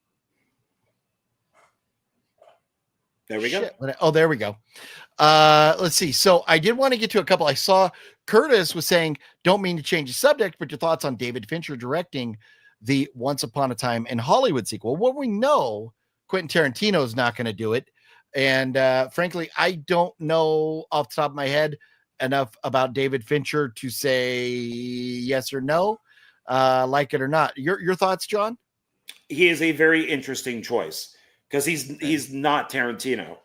Yeah, it's almost like Brian De Palma with the first Mission Impossible. He is not like any of the other directors that made those movies. He's a thriller director, drama thriller. So it should be very interesting to see what Fincher does, who's all over the place, sci-fi, drama, action, thriller.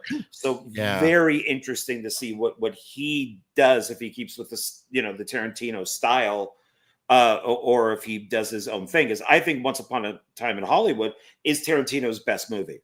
So I've seen it 3 times now. I absolutely love that film. Okay. Well, and so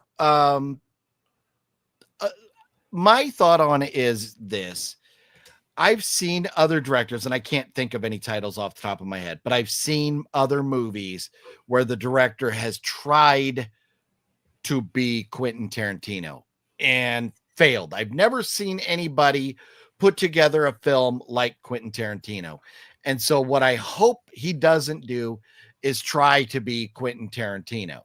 Hopefully he makes the movie his way and goes from there. And now,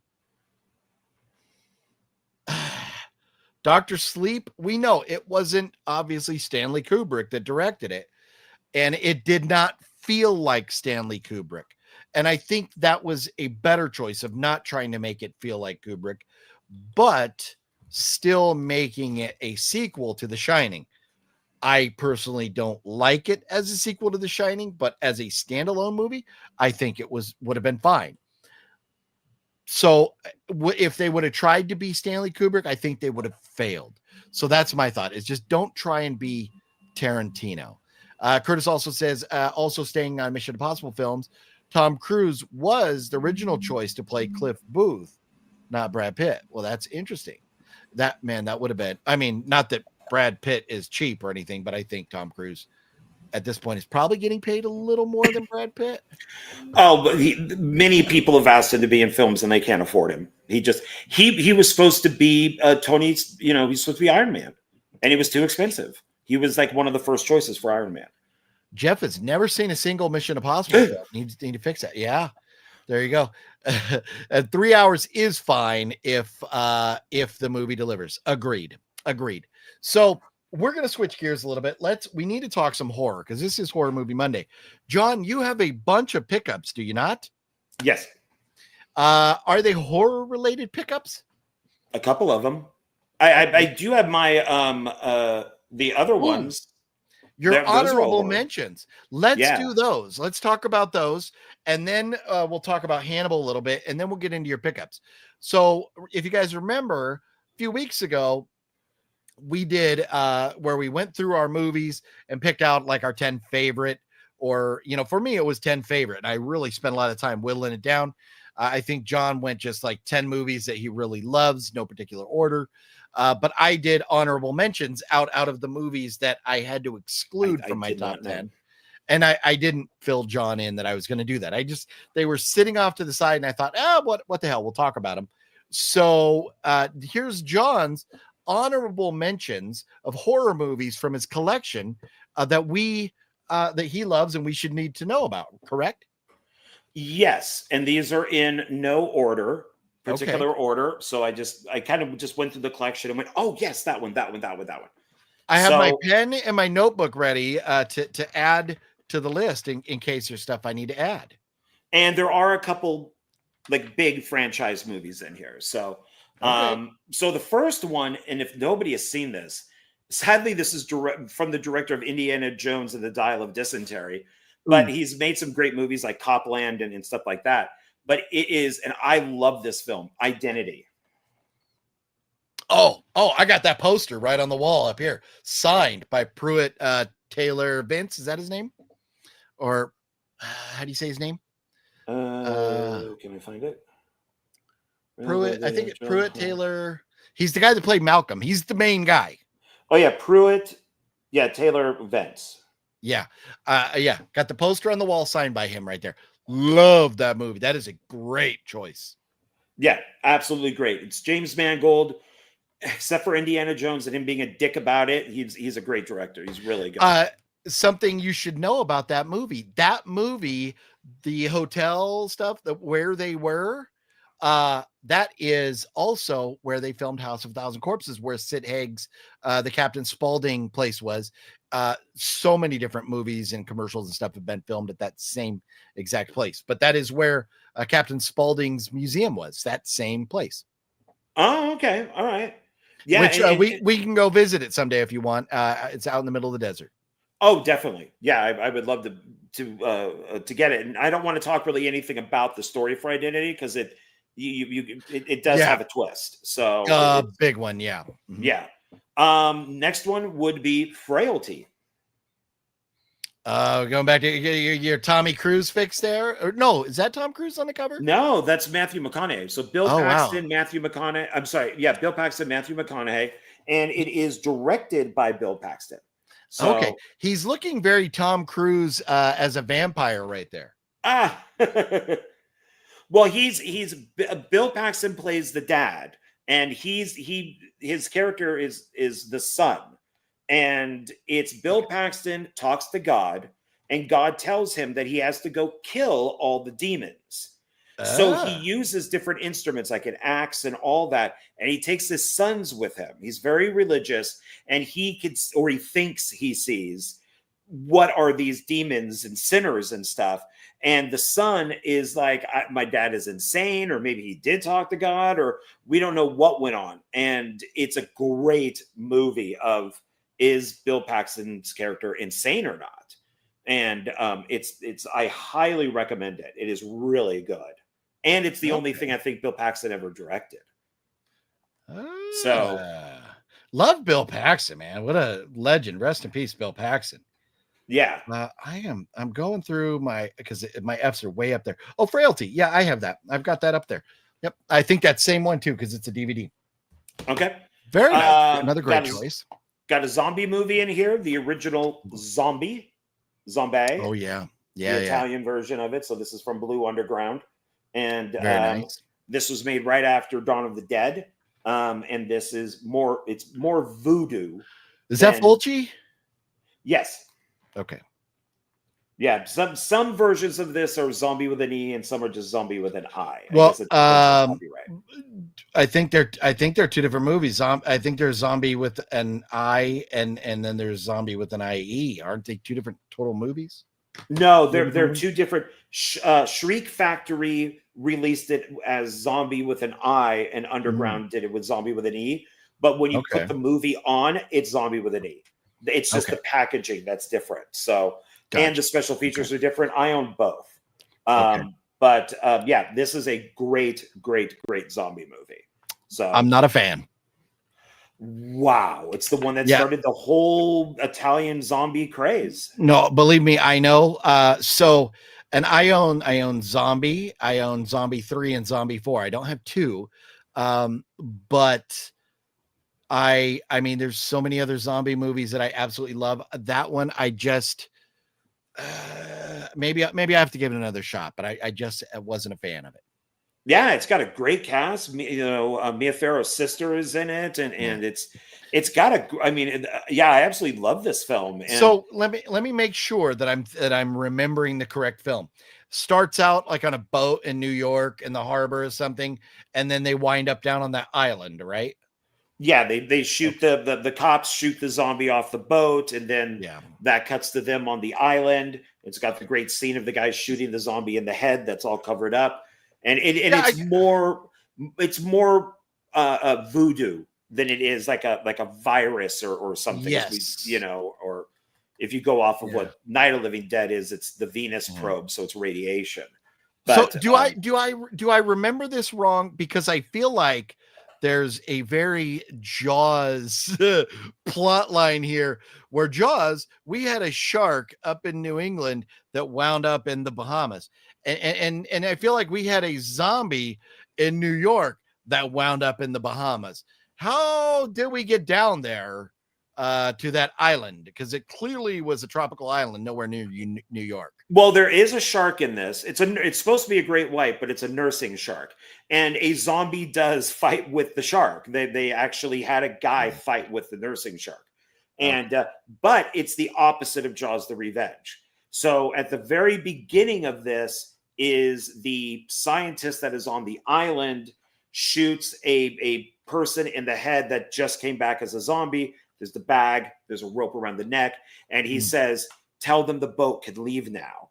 And that's the body that goes on to, well, he kills that zombie, but then there's another zombie on the boat. The boat goes to New York. Nobody knows why. And then the zombie gets loose in New York. Technically, you could say this is the prequel to Dawn of the Dead. Yeah, so, I've heard that. I've heard, it just depends if you want to go off of Night of the Living Dead or Zombie. So yeah. Okay. Yeah, Jeff says not liking Zombie is crazy talk. Yeah, maybe I got to give it another shot. Jeff also says I watched The Ugly Stepsister on Shudder. Decent horror flick. Okay, I have not seen that yet. Have you seen that one? A couple times. No. Yeah, I'm making a note. I'm making a note right now to check it out. But okay, good. You liked it. Liv, what's going on, Liv? Hey, dudes, hope you're well. Well, we hope you are well, Liv. I saw Final Destination's Bloodlines today. Had a lot of fun watching it. Very nice. Definitely in the minority. Nice. Yeah, no, I know. John is not a big fan, but for most of the rest of us, we all loved it. And glad you enjoyed it. It has some little issues, but if you had fun with it, that's all that matters. So that is very cool. Ghostface, we need a horror movie Friday. And I think you keep suggesting that. And you know what? After going and seeing Mission Impossible the other day, it was really on my mind to go live on Friday. And I think I even mentioned to you, John, that somebody said we need a horror movie Friday, but I wasn't ready, wasn't set up for it. But maybe at some point we'll get it's just in order to commit to doing a video one day a week is it's tough because we have things going on in life, and to commit to 2 days, that's really tough. So, I will try, Ghostface. I will try and do, and other videos that I used to do, like the son of a bitch, the witching hour videos, or going when I would go live at like 1 o'clock in the morning, stuff like that. Those were a lot of fun, and we surprisingly got way more viewers than I had ever expected. But I'm trying to stick to videos on the channel right now that won't tank the algorithms, because we're really starting to move in the right direction with that stuff now. So that's why I've been a little cautious about that. But Ghostface, your request has gone not without serious consideration. We are talking about it. So what is next, John? What is next, sir? What do you got over there? It's another zombie film. And I don't care what people say. I've never played the game, But I love the figures for this, which is based on the game. And and I will be interviewing the director for this coming up. My third time interviewing him, and that is Uwe Boll's House of the Dead. I love House of the Dead. I don't care what people say. I am biased. I am a Uwe Boll fan, and I think it is absolutely awesome. It's I don't care. So I got it looks like we have the same one. Yep. And I will tell you, until right now, I had no idea this was a video. You said this is a video game? It's based off of an arcade game, and then it became like a regular video game. And so it was called The House of the Dead. And it very much like Resident Evil, but it's I think it's awesome. I think it's got everything in it. There is a spoof. So this tells you that Uwe Boll has a sense of humor. There is one that's a director's cut. And what it is that he puts in subtitles, he does questions and answers, he does alternate takes, he will do goofs like it's part of the movie. So it's very interesting that he did that. But I really dig this movie. So yeah, do I have the booklet? I do. Yeah, I love House of the Dead. Do you get to win? Do you get to win as well? I get to win. I think the contest is over though by about 20 years. Yeah. Yeah, there you go. Very funny. So we have the exact same one. That's funny. But John, I will agree with you on this. I do enjoy this movie, and I think it is definitely one that I recommend people watch. So I'm with you there. That's a good choice. Yeah, I think that he's got a bad rap, and people haven't watched his other movies. So he's done some very good films. This is the film that, unfortunately, people won't notice, but you will, because of your driving from California out to here. There is that Amboy, the gas station. No, not the. It's not like that XXXY. It's that like preserve that's out there where you can drive to in it, and you can kind of walk around and look at the wetlands and everything. And you drive, but I think it's by that like XXXYZZZ road, and this was shot there, and these people they left blood everywhere. They did. I mean, it was a nightmare. That when I called to see if I could shoot a horror film there, they said, no, absolutely not. And then I know somebody who works there who goes, oh, yeah, it's a film called The Last Resort. Yeah. And and now I think that place is owned by a college. It's either UCLA or USC. It's a Los Angeles based college that owns that land now and that place. So I kind of understand them not wanting blood thrown around over there. Yeah, then people were just very disrespectful, I guess. But I love this film. I've seen this a few times. I think Last Resort is an awesome flick.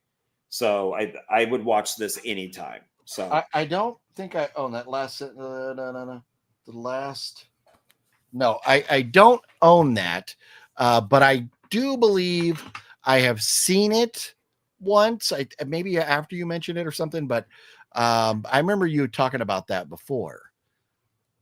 But I was thinking I thought you were going to go a different direction because there's somewhere else that's very famous in between my house and Vegas.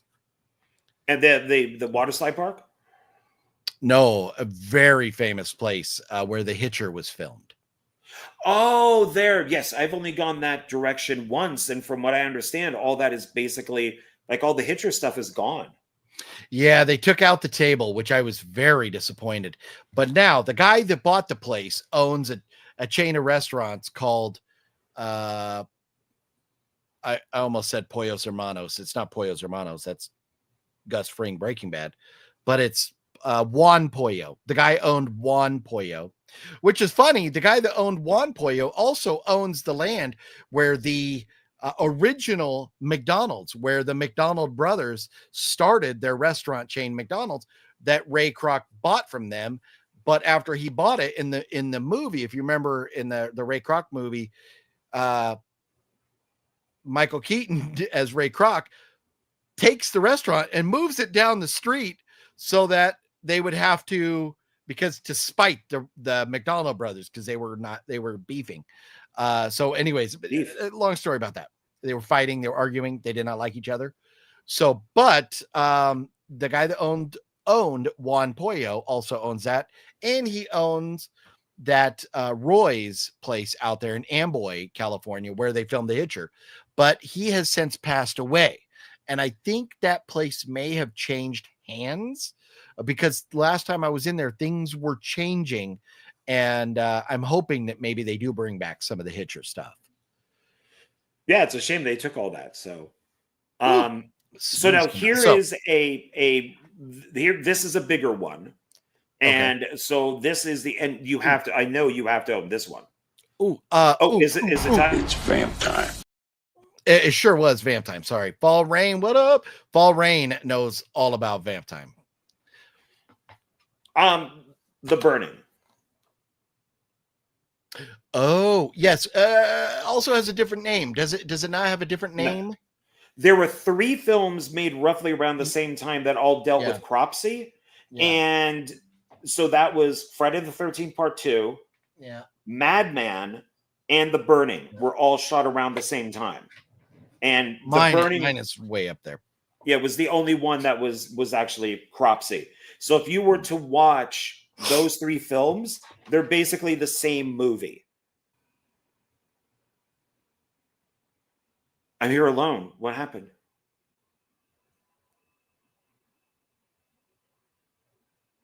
I'm by myself. Hi, everybody. How are you doing? Made John feel all weird. Yeah, no, so not to rub it in or anything, but I had to go get my copy of no, I have that right there.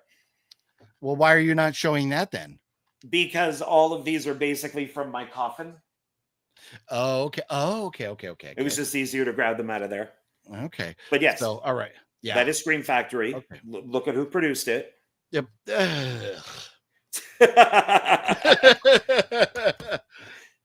You went there. This I think is, God, I love this movie. The soundtrack, the film. There is no way this movie would ever be made today. I have it on Blu-ray, and which I think is Scream Factory. I might be wrong. And then I also have it on DVD. I used to own the poster, but it's Final Exam. Oh yeah. That's a good one too. I got that over here somewhere. Yeah, it pretty much is Halloween. I mean, they follow the beats of Halloween perfectly.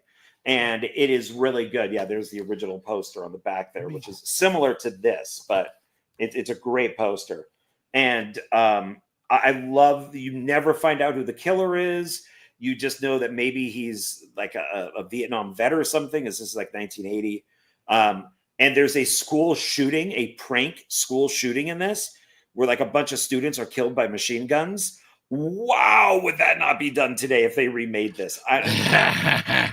Yeah, I have no idea what they would do in that replacement. Maybe, just not do anything at all. But the final exam is great. Yeah. Good call there. Yeah. And then I did mention Friday the 13th Part 2, and it is my favorite Friday the 13th. So I got that. I love Friday the 13th Part 2. There is a group of us that just love this movie, and I can't exactly tell you why. But I think that it's the best one. I get it. I really get it. So Friday the 13th Part 2. So for me, I love the original because it's just where the franchise started. That's the way I go with most franchises. Part 2 is very, very good because that's our real first Jason Voorhees experience. Man, Part 4, Part 6, Part 7 have some great moments. But I might go my favorite is 1, then second favorite is 2. Yeah, I would probably go 2 and then 7. Okay. It's very Hammer-esque. You know, it has that Hammer feel to it, Hammer Films. Yeah, hard to argue with you. Jeff says Final Exam was a must rent back in the VHS days. Yeah. Nice. So Curtis, Halloween 2 fell into all of those knockoff Halloween splatter films you're discussing. Yeah, well, and that's I think, yeah. Halloween 2. I'm thinking Friday the 13th. I mean, it's obviously they're early 80s, you know, and you know, a lot of similarities, a lot of same vibes, but that's why we love so many of those movies. Yeah. So, I'm sorry. Continue, sir. Only got 2 left. This one is Shredder. This is an awesome, like, snow slasher skiing type of movie. Hey, what's up, Christian? Yep. Sorry, I just noticed Christian dropped in. It does have, it's got deleted scenes, but the deleted scenes are, it's weird. Some of this is green screened. So the deleted scenes are not complete. So you can kind of see how they made some of this stuff. And I remember somebody being in like a hot tub and there's snow all around, and right next to them is a green screen. So it's interesting that they put those in the deleted scenes. But as far as a snowbound, you know, kind of like how I had that one snow movie last week. This is another good one because I love horror films that take place in the snow. Blood looks great on snow. It does. It does. Yeah. You know, it's funny. I don't own Shredder, and I'm trying to remember. I know we've talked about it at Zia, and I'm sure I could find a copy, but I don't have. I'm going to have to add it to my list because that's one I should definitely pick up. So I'm adding it to my list. Okay, good. And then my last one is a well-known one. The remake was okay. It ain't no Sorority Row, but it is the special edition of My Bloody Valentine, the original. Oh yeah, My Bloody Valentine for the win. Great fucking movie, right? Yeah, yes. And this is great because maybe the Blu-ray has it. I'm not really sure. But this, you can get that original uncut version, the uncensored Canadian version. But you can also, which has all that grainy footage that they found and that was never preserved. So you could definitely tell it's switching from like the R-rated version to the unrated version, but it's worth it. It's well worth watching that version because it is a very mean movie. This is a very mean-spirited film when you see the uncut version. Yeah. And I can't read this damn small. No, this has I've got to have the remake. The remake was in 3D. Is that? Yes. Okay. So that's what I've got with these are actually pretty cool. Well, I think I got these. I think I got this. Maybe I got this from Fluff. I don't know. But with the Saw like 3D glasses. But My Bloody Valentine on front. But I apparently do not own a copy of the original. I must have just streamed it, which I know it's streaming everywhere. But how do I not own the original? Unless I have it misplaced somewhere or part of a collection somewhere, but I don't think. But but this is why we do this. This is why we talk horror movies, so we can go, holy shit, I don't have that on my shelf. Why not? I apparently need to buy the original one there. Oh yeah, definitely. You want to make sure that it has that uncut version. Yeah. And what? So the remake was okay. It's definitely not nearly on the level of the original one. What are your thoughts on the remake? It fails in certain areas. They did the twist, which doesn't fully work. Okay, so the remake of My Bloody Valentine, I think it works for me in the same way that High Tension does. That everybody loves, and I don't. Okay. I don't think everybody loves the remake. I think so. A lot of remakes, people are like, I hate that. Kind of like, what's the movie where son of a bitch. The where the guy is locked in a room for years and years and years. And then the original one is Asian, like Korean, I think. And then they did a remake, an American remake. Like Old Boy? Old Boy. That's exactly what I'm thinking of. Thank you. Everybody talks shit about the American remake. I didn't think it's that bad. I mean, I think the Asian one's better, but the remake's not bad. But now there are movies where the remake, like Friday the 13th, the remake can just eat a bag of dicks. I hate that movie. Some remakes are good, some are not, but I don't think this deserves to be considered as good as the first one, but I don't know that it's terrible. No, it's not terrible. I like it. It's got a good writer and director on it. Todd Farmer's the writer who wrote Jason X, and then both the director and him went off to do Drive Angry with Nicolas Cage and Amber Turd. So they were going to originally do Halloween 3D, but that never happened. So it's got good people working on it. It's one of those movies where they try to do a twist on the original twist, and it doesn't work for me, at least. It doesn't, because but I've seen the film a couple times. I still like it. It's still good. Yeah.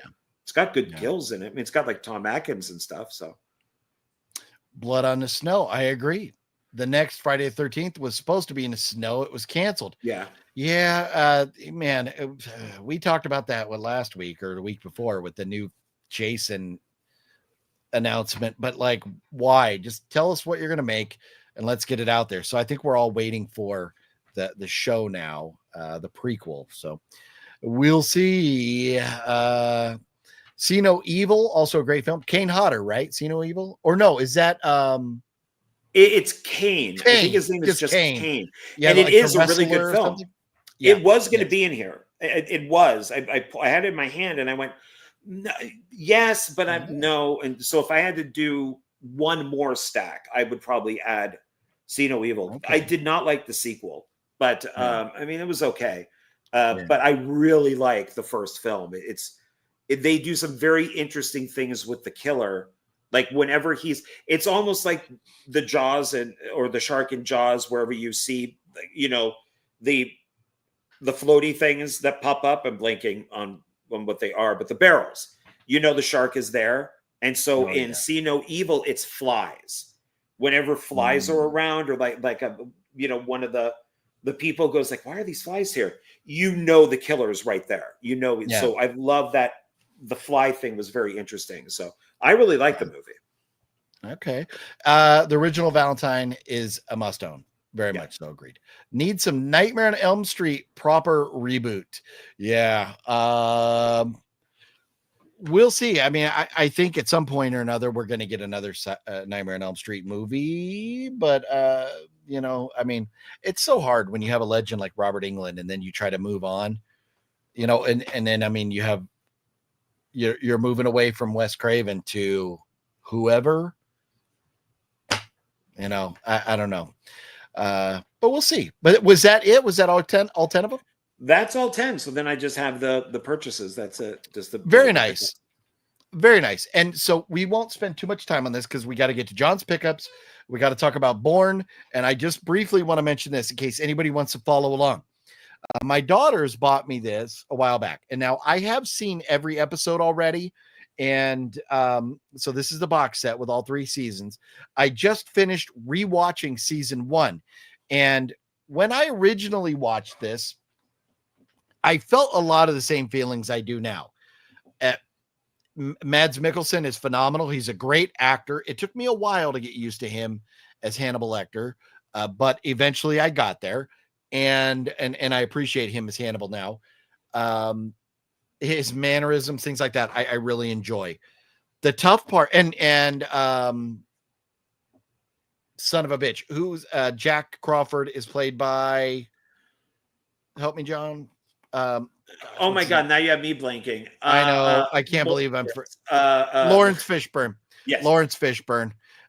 He's phenomenal. Even though there's some in this show, which there are. What I do like about this, you have a lot of audio commentaries. You have some outtakes. You have different types of special features that I've been watching and enjoying. But in the first episode, they talk about how they wanted to make this canon. This is anything but canon. It's so fucking far from canon. So just some of the simple reasons it's not canon. We gender swapped people. We have race swapped people. Maybe those are not big deals, but there are elements of that can't be canon. They just can't. So it's not. But that's okay. If the show's good, it's good. The parts with Hannibal, the parts with the killing and stuff, or, finding the murders, the investigation is all great. Where they get off the rails and start to lose me is with the crazy shit going on in Will Graham's mind with all the deer antlers and all this stuff. So it's been kind of tough. And now, John, you're not a fan of this, right? No, I turned it off. Being a fan of the books and the movies, when I started watching it, I'm like, I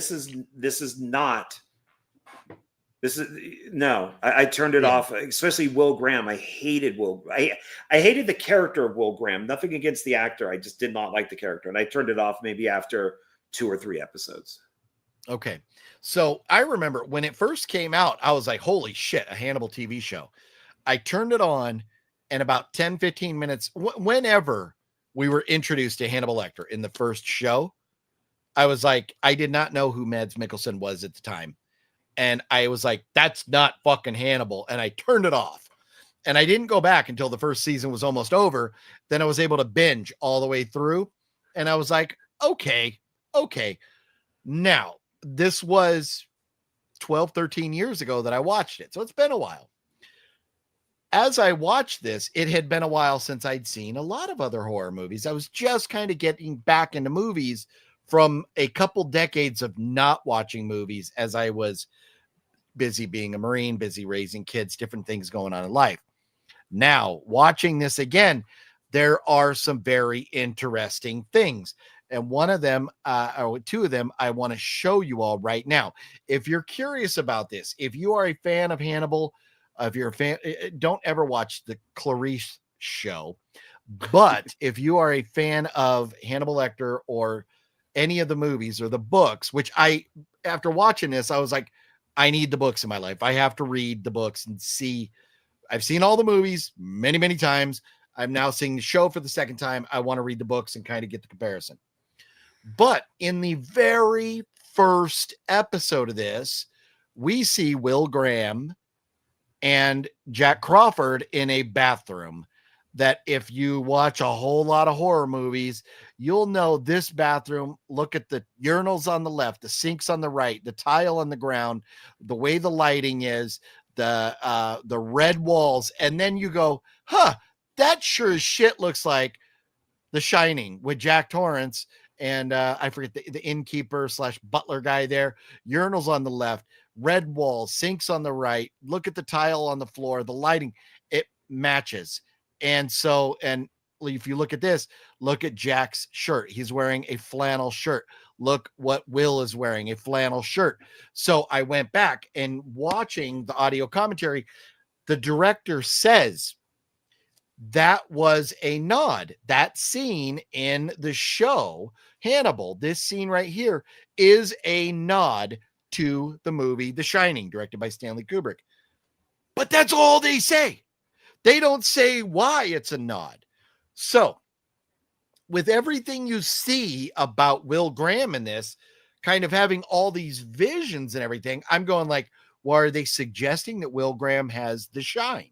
Is Will Graham seeing things like Jack Torrance, like Danny Torrance, like, I forget his name, but, the black guy who left for the winter, went to Miami, and then had to come back?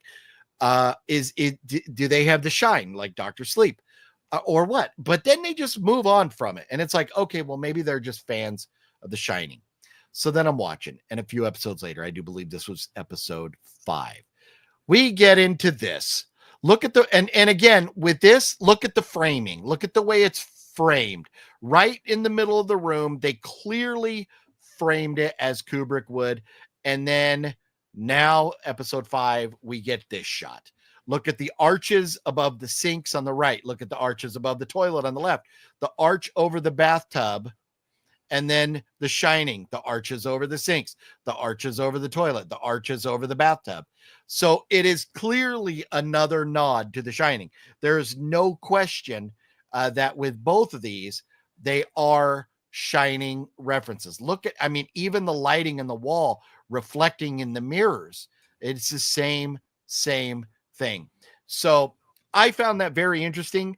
And there are other little things that I'm taking away from this. I don't want to spoil them all, but there are other interesting things.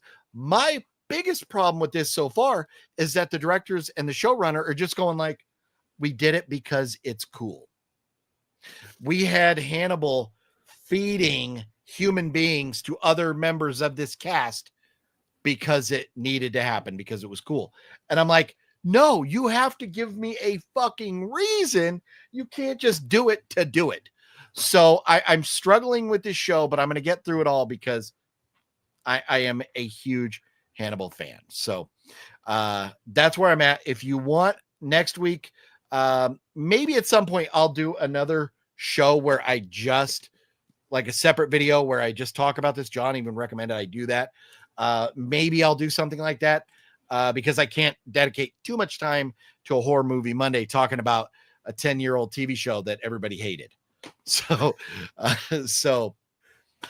there we are with that. And any other thoughts on the Hannibal show before we move on, John? No, I mean, I find what you found to be interesting, and it is very disappointing when you listen to audio commentary and that's what they say. I mean, if somebody is, because the Stephen King got the shine from John Lennon. The lyric in the song is, we all shine on. And so that's where it originated from. So it would have been nice if they would have been maybe a little more interested in why it was there instead of it was just cool. Are they fans of Stephen King? Are they fans of the movie? Are they, it just would have been interesting to get more detail on does Will have the shine? So that's kind of disappointing. So. Yeah. So a couple comments and then we'll get into your pickups right now. HC would love to see a prequel to Unsane. Oh, there you go. HC is never going to let that go. Yeah. I don't think I would watch. I don't think I would, but HC, if they do, I hope you enjoy it. Hello, Clarice. And an interesting fact for anybody who doesn't know, Hannibal Lecter never said hello, Clarice. He never did. If you go back and watch, he never says hello, Clarice. Mads Mikkelsen is he is phenomenal. Yeah. I love Mads Mikkelsen. You guys need to watch The Salvation with Mads Mikkelsen. Salvation, that sounds very, very familiar, but I don't know. I will make a note of that, Jeff. And Wet Movie 1, I bet your room smells like farts, sir. And I bet John Ward would like to smell your farts. Well, coming from Wet Movie 1, of course. Yes. The Salvation. I'm making a note of that. Would you love to smell Wet Movie 1's farts? If you're like in a car and like the windows were all rolled up and the doors were locked and there was no ventilation, of course I would. That's the way you do it. That's the way you do it. Yeah, I mean, it was. I mean, if you could see what was just over here, I have an entire Wet Movie 1 thing set up, like a shrine, altar type thing to him. Yeah, candles burning and everything. Yeah, the candles smell like farts. Nice, I love it. With that being said, hopefully your pickups are not full of farts. What do you got over there? Because you haven't told me. I don't know what you got. Right? These are spoilers. Or you're showing me for the first time as well, right? Yes, I no longer really show you what I buy because I want it to be a surprise on the show. I like it. So, because I do have some movies, I got some Funko Pops, and I got one picture. Sweet. Oh, a picture. Sweet ass sweet, yeah. Mr. Zadir. That's right. Well, I'll start with the picture because it kind of works with Memorial Day here. But I found this at Savers, and it is. Oh, look at that! I don't know why there were 3 pictures. I'm not going to say what the second one is because I'll show it next week. But That's the a great third picture, John. I really like that picture. Well, thank you, Tom. I'm glad that you like it because it hangs Tommy right above my approved. bed. Tommy approves. There you go. Yeah, it's just the third one was the Lost Boys, but it was just the picture of them. It didn't say the title or anything, so I went and I didn't get it. But yeah, so that just goes with my Tom Cruise posters. So that is very nice. I like that. I probably would have picked that up as well. Okay, so then movie wise, we got the film that is considered to be the most historical made biopic, and that is Lincoln. Oh, Steven Spielberg. Very nice. St. Louis. From what I've read is that this is the closest to what they think happened with Lincoln. Nice. I have gone to Washington, D.C. and been on the balcony. They won't let you go where he was sitting in that little area, but you can go right up to it. It's amazing to be in that theater and to think of what is it, John Wilkes Booth jumping off and breaking his leg and all that stuff.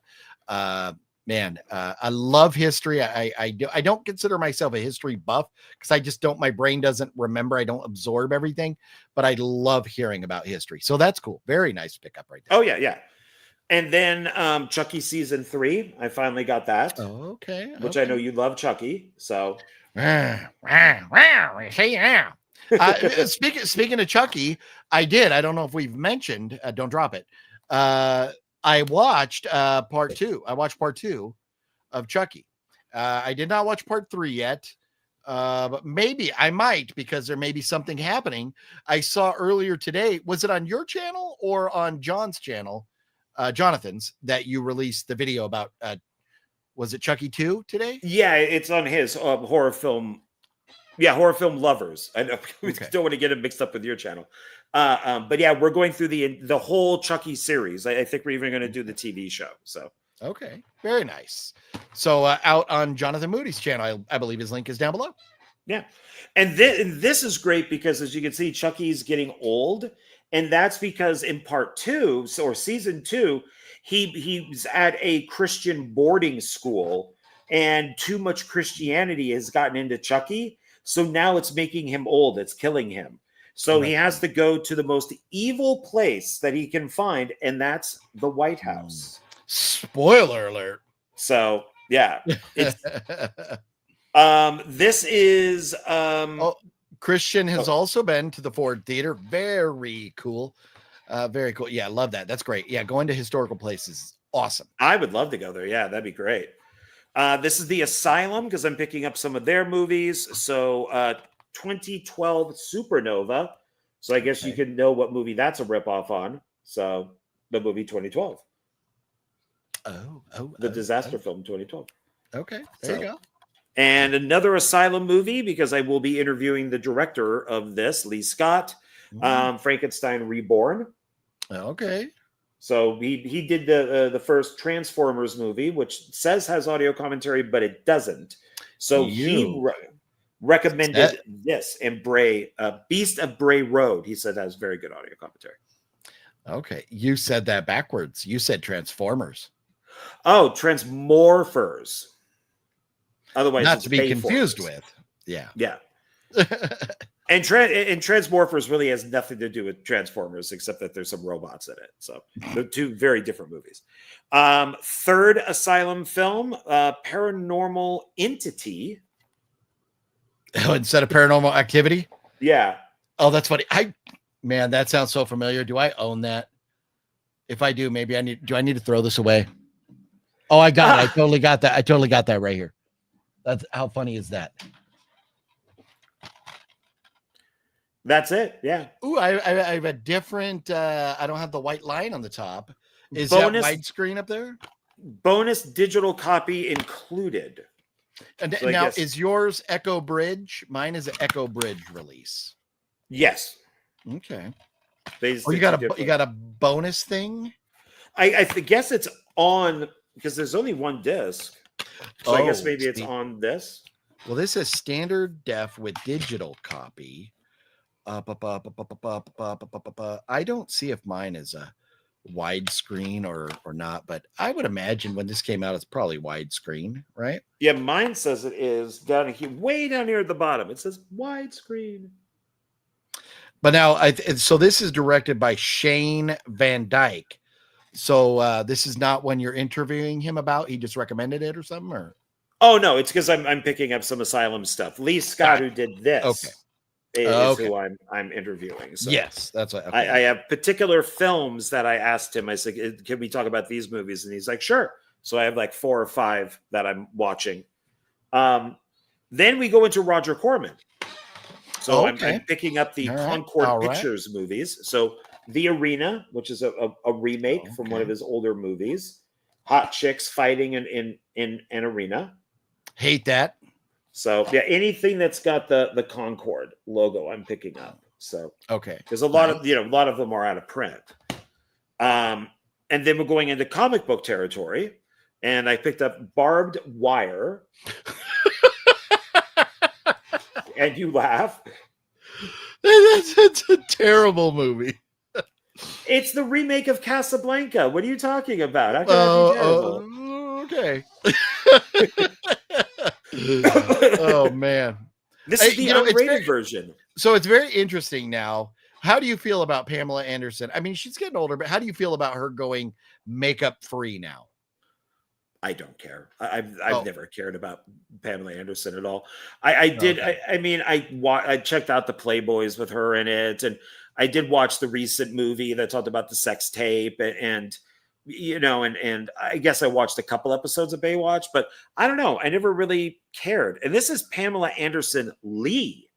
So this is when she was still married to Tommy Lee. Tommy Lee, yeah. Yeah. But for me, so seeing the pictures of her, I think actually for her age and everything, she looks very good. Aside from the fact she has those fucking weird looking eyebrows, because she has like the thin line painted on eyebrows. You can't have the fake goofy eyebrows and no makeup on the rest of your face. That looks weird. I wish she would just let the eyebrows grow out, if they will still. Maybe she waxed them too many times. But anyways, I'm on a tangent now, so forgive me. Go ahead. Yeah, they look like they're here you go. Drawn in. Jeff would rather put an ice pick in his ear than watch Barbed Wire. Yeah, I don't know if I'm there, but it would take a lot to get me to watch Barbed Wire. Well, I'm collecting a lot of comic book movies, and this is one, so that goes into the collection. Hey, yeah, more power to you. We kid and we tease with you, but that's one I would ask you not to suggest that we watch when I come back.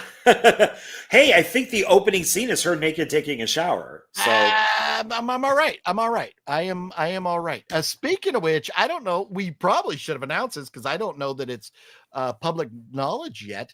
I am going out to see John this coming weekend.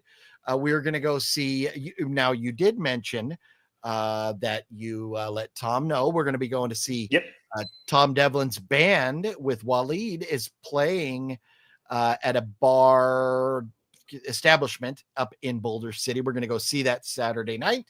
And Sunday, we're going to dust off the old notebook and go do some movie hunting at Zia Records, right? Yes, both Zia Records if we can, maybe Savers, maybe hit the Goodwill that had the giant wall of everything. Yeah. See what we could do, because we got the one day to do it, basically. So and now it all depends on how drunk I get the night before. So now you have mentioned you still have some beers. Now, yes. Do you have any of that vodka left? Yes. Oh, God damn it. I've done a few shots on my own, but yes, they're still there. I don't know how much, but maybe enough for 1 or 2 shots. That's about it. Okay. But it is. Did your fire alarm just beep? Or am I hearing things, or was that my fire alarm? I just heard a beep, sound like a fire alarm. So. Oh, I don't know. Okay. Maybe. I don't know. No, but it was a low battery beep sound that I thought I heard. Could have been a squeak of a chair or something. Sounds like it'll be a party in Vegas, baby. That is correct. It's going to be a lot of fun. If I have good internet, we'll try and do a live stream Saturday night from the venue with Tom's band playing and stuff. So it'll be a lot of fun. So we'll let you know what is coming this weekend. Holy fuck. I got a moth or something in here, just flew by. Buzzed I thought the you tower. reacted to Pumpkinhead. Oh no. That would have been great acting. No, it's just me being a bitch because there it was. Was that on your Oh no, I think that's my chair. Oh, that's your chair. Okay. Every once in a while, Okay. I think it squeaks. Yeah. I think. Request permission to buzz the tower. I didn't want the two women from the first movie in the new one because they're just too old looking and they have bad plastic surgery. So I got beautiful Jennifer Connelly, who hasn't aged a day. But Meg Ryan's son is a really good actor. But anyways, no, a moth just buzzed the tower and scared the shit out of me right there for a moment. Kind of like if I was sitting in a hotel room and this particular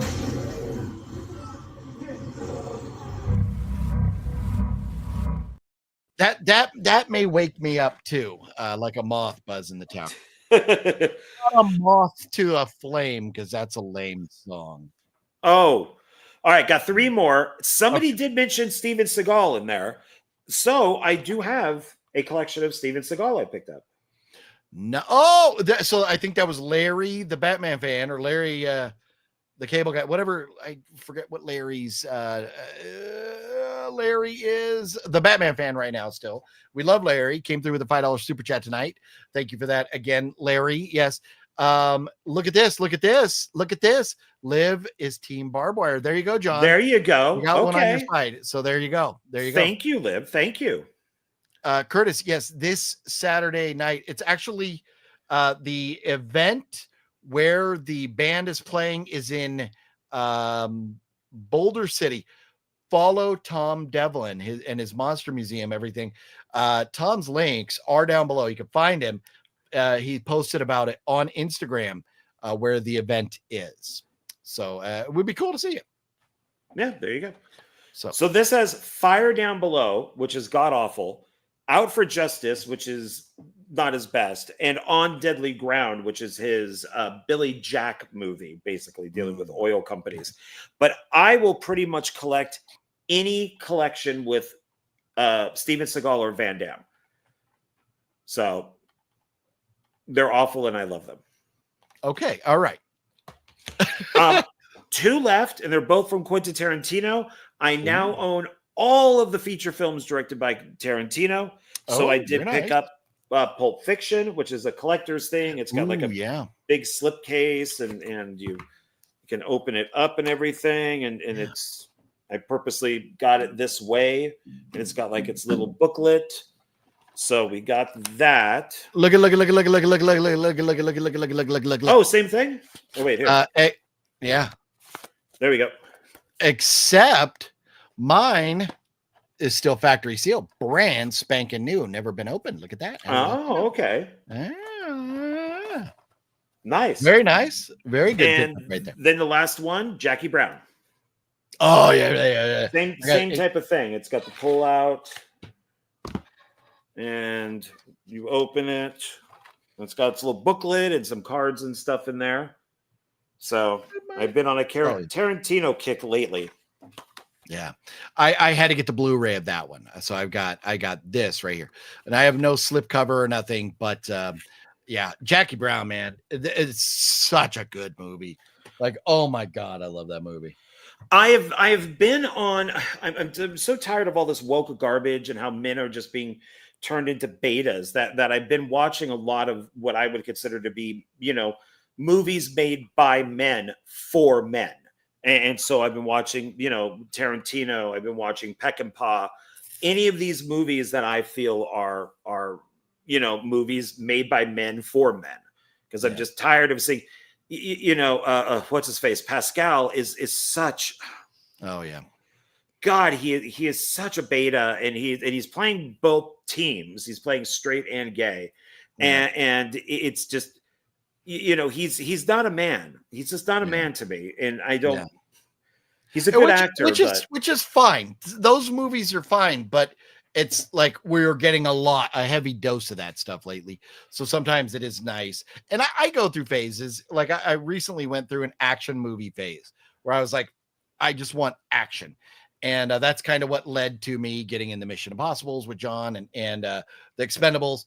And but then like before that, I was on a mob movie, like mafia movie kick. So watched a lot of that stuff. But so I do go through kicks too. Sean wants to know if we've seen VFW. I love that movie. Have you seen that, John? I own it, but I have not seen it. It is great. Highly recommend you check it out. And good for you. Love Tarantino almost as much as Scorsese. Or Scorsese. I don't know if I think it goes both ways. Yeah. But yeah, that's tough call there. Tough choice. Great flicks on both sides of that coin right there. Yeah. And then I just have 4 Funko Pops, which I'll quickly go through. That's what I was going to say. I thought you had Funkos too, huh? Yeah. This one, you know why I got it? Exorcist, Regan. So, yep, gotta do it. Elaine Dietz. Eileen Dietz. Okay. I have worked, who does Pazuzu in the original Exorcist. I've been in a few movies with her. I've met her a few times. And I thought, well, what if I could get her to sign my Exorcist Funko Pop? So I'm not going to bring it with me to Tom's show because I want it to be about Tom. But if I go to a screening for something I'm in or supporting Tom or whatever it is, I'm going to bring this. And if she's there, I'll see if she'll sign it for me. There you go. So I thought that'd be fun since, Linda Blair is a little more difficult. But so Linda Blair was at Texas Frightmare this weekend. You could have flown to Texas and spent $100 to get her to sign it. Yeah. None of these. So these 3 I found at Ross. And for people who don't know, Ross has a whole toy area that are kind of junk. And they're all discounted. And they carry Funko Pops. Nice. Of different sizes and all that type of stuff. So once in a while, I'll stop in. So I got this, and I really wish it was from Jurassic Park. But unfortunately, it's from Dominion, one of the worst Jurassic Park movies, or Jurassic World. And that is Dr. Ian Malcolm. So that's Jeff Goldblum. Jeff Goldblum, yeah. Yeah, so. Love Jeff Goldblum. I think What Movie 1 met Jeff Goldblum, got his autograph. Yeah, so if I ever met him, I would probably do this, but it's it's one of the worst movies, but that's okay. If let's just say you had your choice of any movie of his to get his autograph on, would it be The Fly, and why? It would be The Fly. It's David Cronenberg, and it's. I'm kidding about the why, but I was just trying to say, if you get him, you got to get him on The Fly, right? It has to be The Fly. I could also do The Big Chill because he's great at The Big Chill. Yeah. So, I mean, it's not horror, but Yeah. No, he's been in a lot of different great things, but to me, man, you gotta go with The Fly. Yeah, The Fly is great. And then I picked this is DC. Yeah. Goldblum. Yes. yes. Yeah, The Fly. He wasn't a parody of himself. Now he is. So no, I know. Even the commercials, the commercials he does for whatever the fuck it is, job hunting website or something like that is hilarious. Oh, the housing place. Oh yeah, yes. I picked up this, and Malcolm was only $4.99. He was originally $12.99. Yeah, for a Goldblum Funko for $5, I give that a thumbs up. Well, and this one, $26, and I got it for $4. It's Firestorm. It's DC, and they're the DC comic book superheroes. $26 for a Funko. Are you out of your Funko mind? That's what it says right here. Ross. Wow. Comparative value $25. Ross price $3.99. $3.99. So that's great. So who the hell is Firestorm? Never heard of Firestorm. He's a DC super. I mean, he's one of the lesser known ones. Like they have on the back here some ones that I would pick up. They got Black Manta, who is from Aquaman. They do have a Supergirl. They have a Power Girl, maybe, but they also have Cyborg. So this is more of the Teen Titans and all that type of stuff, type of guys. Okay. Okay. Well, House of G Fam says, no way, dude. Earth girls are easy. So yeah, okay. Yeah. Jeff says, I think Goldblum's first acting job was in a Columbo episode. Okay, that I would not know that. I'm not a Goldblum expert. Just enjoy watching him. Yeah, he's great in Annie Hall with Woody Allen, which was one of his first films too. And The Fly is amazing. Liv also loves Earth Girls Are Easy. So there you go. 2 votes for Earth Girls, and I would go The Fly still, but just The Fly is such an iconic horror movie. It's great. Yeah, it's really good. And then the last one here is, I guess it's not a hate purchase, but so it was originally $13. I got it for $4.99. It's The Flash from the movie The Flash. It's Barry Allen. But that'd be Ezra Miller. So yeah. And you I don't think there's going to be any new Ezra Miller Funkos coming out anytime soon. So no, and they put the damn sticker right where it says The Flash. And a side note, with Ezra basically putting his career in the toilet, it's quite possible we'll see him popping up at conventions down the road because he'll be hurting for money. So maybe you get a chance to get that signed and leave the sticker on. I'm not removing these now when they're discounted, but there's a whole bunch of them that you could get. Like I already got Supergirl from this because I thought she was hot, but you can also get Wonder Woman, General Zod. There's 2 different Barry Allens. There's Dark Flash, Supergirl, Iris West, Batman, and a different Batman. So there's a whole bunch of them you could get. But I think Wet Movie 1 and I got to see The Flash Part 2, whatever they called it, like a year before it came out, like at a test screening, and they weren't quite finished with all the CG and effects and all that. It was interesting. It was okay. We went in not knowing what we were going to watch, and then after that started, a lot of the audience got all excited, and me and Wet One were like, "Oh fuck!" It is not great. It's got a lot of bad CGI because they do that weird thing where they bring back dead people. So like, Christopher Reeve is there and it just looks weird. And Nicolas Cage has criticized them because they got him the Superman that he was going to do with Tim Burton. Oh yeah. And he's criticized it because he's like, that's not what I shot, so he's, but at least we got to see him as Superman. So I would still love that if he did a Superman. I think that'd be awesome. Yeah. But now with James Gunn in there, we'll find out. That's it. That's all the pickups. That's it. That's everything. Nice. Well, one last thing before we go home, before we take our ball and go home, we got to talk about something here. Hang on a second. We got to talk about this guy. Oh, yes. Jason Bourne. Oh, no, you got to go like this. Yes. So we have concluded. We've seen the final Bourne movie that exists up to right now, to this very date, and that would be Jason Bourne. And I want to say, after watching this again, I was having a Bourne identity crisis about how I felt about the Jason Bourne movie. But now I am a born again Jason Bourne fan. And you like what I did? I played on words twice. Yeah, that was good. That was double play on words. So I enjoyed Jason Bourne. This is the 3rd time I've seen it. I enjoyed this movie more this time than I did the 2 previous times.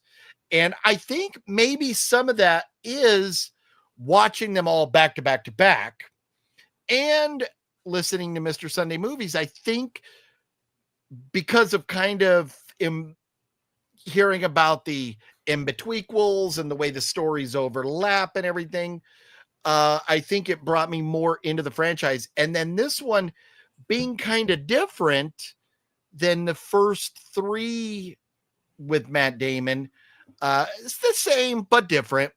I think I liked it a little bit more. Where are you with this Jason Bourne flick, John?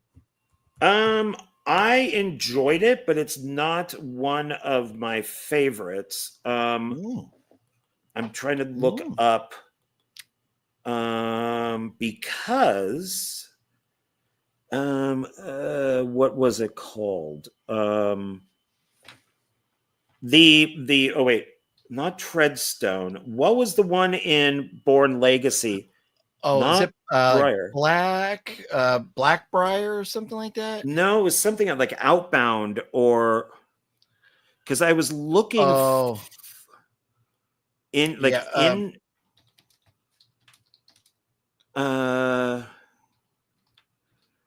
typing Outcome, Operation Outcome.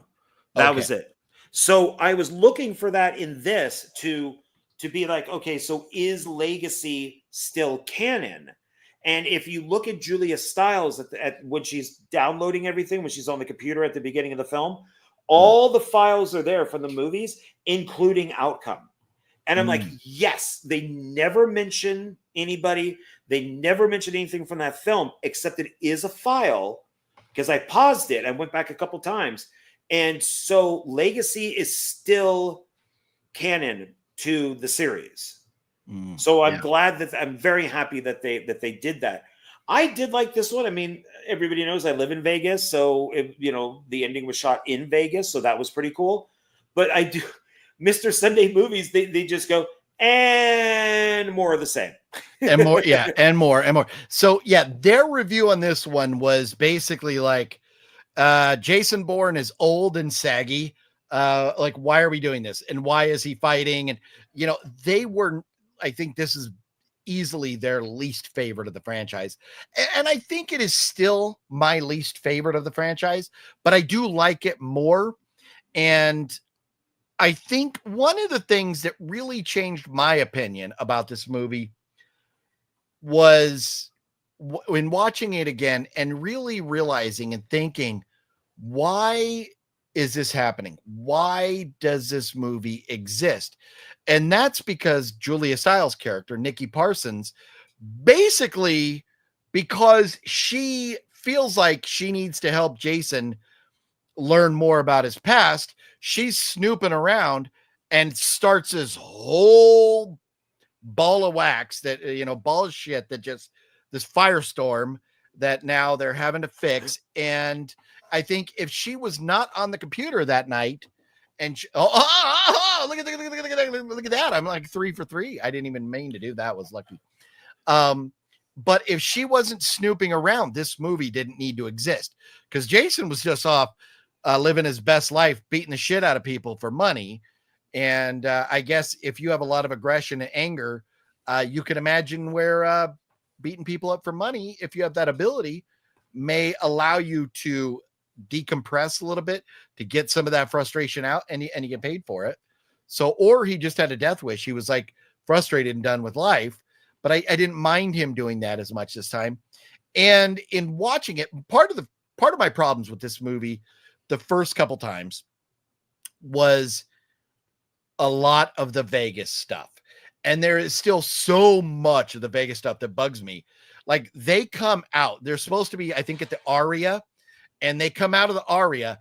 But when you see, if you know anything about Vegas, they're not really driving out of the Aria. They're driving out of the Paris. So they're on the wrong fucking side of the road. And then they turn and they're going down the road and they pass the Aria like 4 times. So like, what are we doing? And then all of a sudden they're going the wrong direction. So if you know Vegas and you pay attention and you watch what's going on with the Las Vegas Strip, where they're going makes no fucking sense. And that drives me nuts. When they land at the airport, I love this. They when is it Brian Cox? No, Tommy Lee Jones. When they land at the airport and now they're in the SUV and they're on the way to the hotel, right? You see them and they're on the freeway way out by St. Rose Parkway. And Vegas is off in the distance. You don't need to go that fucking far to get to the Strip, even if you do go into the tunnels. Pro tip, if you're ever visiting Vegas, anybody, this is really real. If you're visiting Vegas and you take a taxi from the airport to the Strip, tell the taxi driver, do not use the tunnel, because that's the long way around for them to charge you a lot more. You tell them, do not use the tunnel, go down Tropicana. So anyways, even if you took the tunnel, you would not end up way the hell out there like Tommy Lee Jones was. So I was like, again, the Vegas stuff frustrated me a little bit. But I did think it was cool that a lot of it took place at the Riviera, which is no longer there. So I did enjoy some of that stuff, but I did like it more.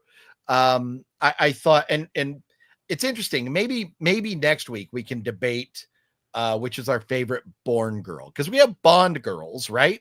And these Bourne girls are a little different, where the Bond girls are like kind of the love interest or whatever. These are not always the love interest, but I don't know if it's Alicia or Alicia Vikander who plays Heather. She is the one who's like Tommy Lee, the director, director Dewey, his like protege or his like, intern or whatever. She's the one that kind of flips and winds up helping Jason Bourne at the end. I really like her. She is one of my favorite characters in this whole franchise. And so I think that maybe that is kind of changing my outlook on it at all. But I'm gonna share her just so everybody knows who I'm talking about. Boom, her. She is great in this movie. She is absolutely great.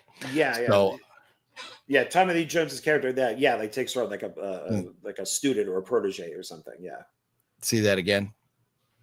Yeah, Tommy Lee Jones, like you said, that kind of takes her on as like a protege or like a student. Yeah. So she's good. Yeah. Yes. So anyways, with all that, I mean, the action is great. I did find it interesting how, what's her name's character? Julia Stiles' character, Nikki, how she's digging around and then poof, she finds Bourne. Like she just shows up at the fighting place. That is one of those leaps that kind of like, how did she get there so fast? How did she find him while she's on the run herself? I was like, that was a bit of a stretch for her getting there and finding Bourne that easily. So I didn't know how I felt about that. So, I mean, this has some flaws and therefore it is the weakest of the franchise in my opinion, but it's still much more enjoyable to me this time. So I've ranted about it quite a bit. What are your thoughts, John? I would agree. I mean, if I had to put them in some sort of order, I would say Ultimatum, Legacy, Supremacy, Bourne Identity, and then Jason Bourne. Okay, so you're saying Ultimatum, which would be the third, is your favorite, kind of like Curtis, where the third, it answers Curtis's question. So for me, I think I am at right now. I think I'm gonna go because the trilogy, the first three, I like them in that order. I like 1, then 2, then 3. But there's a good argument to be made. You can jumble them up. 1 through 4, really, you can toss them up in the air. They're all damn good movies. But I would probably go 1, 2, 4, 3, 5. That's probably my order on them. But I mean, I could change that opinion easily tomorrow. I could. So, and then so as far as what Mr. Sunday Movies had, they weren't really thrilled with it. They thought it was, he was old and wrinkly, and we were just getting more of the same. But they didn't bash it. They didn't say it was a terrible movie. No, they said all of them are good. It's just because they mentioned like how many films can we keep getting memories from his past. So now we're dealing with his dad. And it's just like, so if in this newborn film, if they end up doing it, is it going to be the same thing? Is it just going to be him being chased around? And then now will his mom be involved? Where it's like, oh, I had now learned about my dad. Now I'll learn about my mom. It's like, how many, maybe he doesn't have to do that in the next film. We could just make a good action movie. Yeah. And that would be interesting. Like, because you obviously know at the end of this, spoiler alert, this movie has been out for like 9 years now. So hopefully you've seen it. At the end of this, we find out that Jason is with the girl, that helped him out. He's supposed to be meeting her, and he does. But before that, he's driving behind her, listening to the conversation she's having with the new CIA director. And he hears her say that she would, if she couldn't bring him in, that she would take him out or put him down, I think is the way they phrase it.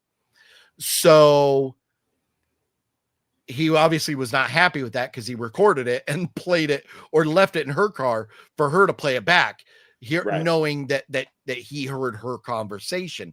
So then she's like, oh, fuck, what chance I had of bringing him in, I just lost. So I think if they do another movie, it can't be him being brought in. I don't want another movie where it's from Treadstone to Blackbriar to whatever the other one was. I don't want him fighting off another old white guy, same formula as the first. What I would enjoy is a Jeremy Renner v. Jason Bourne, where they think each other is out to kill, they think they're out to kill each other. And then maybe they get on the same team. Maybe there's some other entity or somebody else out there that wants them dead. Maybe the Russians want them dead, revenge for killing their politicians. You could pick any number of, because they assassinated a lot of people. Maybe somebody he assassinated found out about him and wants him dead now. So now he's on the run from that. Something, but definitely not more of the same for a sixth movie, I would say. Yeah, and I think Mr. Sunday Movies did say that Matt Damon is now open to the Jeremy Renner team up. Oh, well, that's good. That's good. I hope so. I don't know when that was said, but they did mention it. Okay. Well, and if Mr. Sunday Movies is mentioning that, their video, well, their videos come out like Thursday or Friday. Are they shooting in the same week, or are they recorded way in advance? Do you know? No, I think that they're recorded like now. Like there are, because like for this Saturday, or sorry, for this Thursday, they have the poll up. They don't know what they're doing. So they have to go off of that poll for, I think they're going to do the Jurassic World movies or something else. And they did a poll. So we'll have to find out on Thursday or Friday what they're doing. So I think that they do the movies that week, or the videos, which is why at times they're put out on Friday because they're running late. Okay. Yeah, and I don't know that we will like continue on with doing this.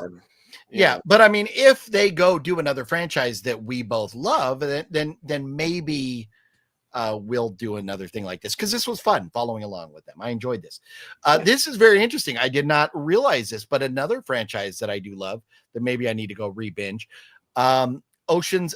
Now, Oceans 11, I think, is far and away the best. Oceans 12 and 13 are still fun, but they're not on the level of Oceans 11, in my opinion. But in Jason Bourne, Matt Damon has a fight with the same guy that held him at gunpoint in Oceans 13, also in Vegas. And looking it up, yes, Vincent Castle, or I think it's Castle is how you pronounce it. Vincent Cassell, I think it's Castle, is our lead villain. He is the guy out to get Bourne throughout this movie here, and there he is. There's our bad guy in this, and so he was also a bad guy in Ocean 13 in Vegas. So that's cool. Good. I like that little factoid there, Curtis. Thank you for that. Greg says Firestorm was in the Flash show on CW, part of the Arrowverse. Okay. I don't think I've seen any of that. I'm not the biggest comic book fan. Just I haven't seen a lot of the TV stuff. So, but that's good to know that he's in something. So, yeah. Matt Damon is going to be 55, but I'm sure he can still kick and he can stretch and get he can kick and stretch and kick. Nice Molly Shannon reference. Speaking of, I said that right. Molly Shannon, that's her name, right? Superstar. Superstar, right? Yeah. And that's, I'm sure that's House of G Fam's reference. What I love about that is and I don't know if this episode was ever on TV in a different form or whatever, but in season 1 of Hannibal, on here, there is an episode that says it was never on TV that stars Molly Shannon as she has these kids killing other kids. I don't remember she has these kids killing their families. I don't remember to include kids, but I don't remember that episode. But Molly Shannon is in here, and that was interesting. She was such an interesting addition to this franchise because I typically associate her with comedy, not being an evil person. So, yeah, Molly as Sally O'Malley. That's right. Yes. Very funny stuff there. Matt Damon is the Martian. Yes, indeed he is.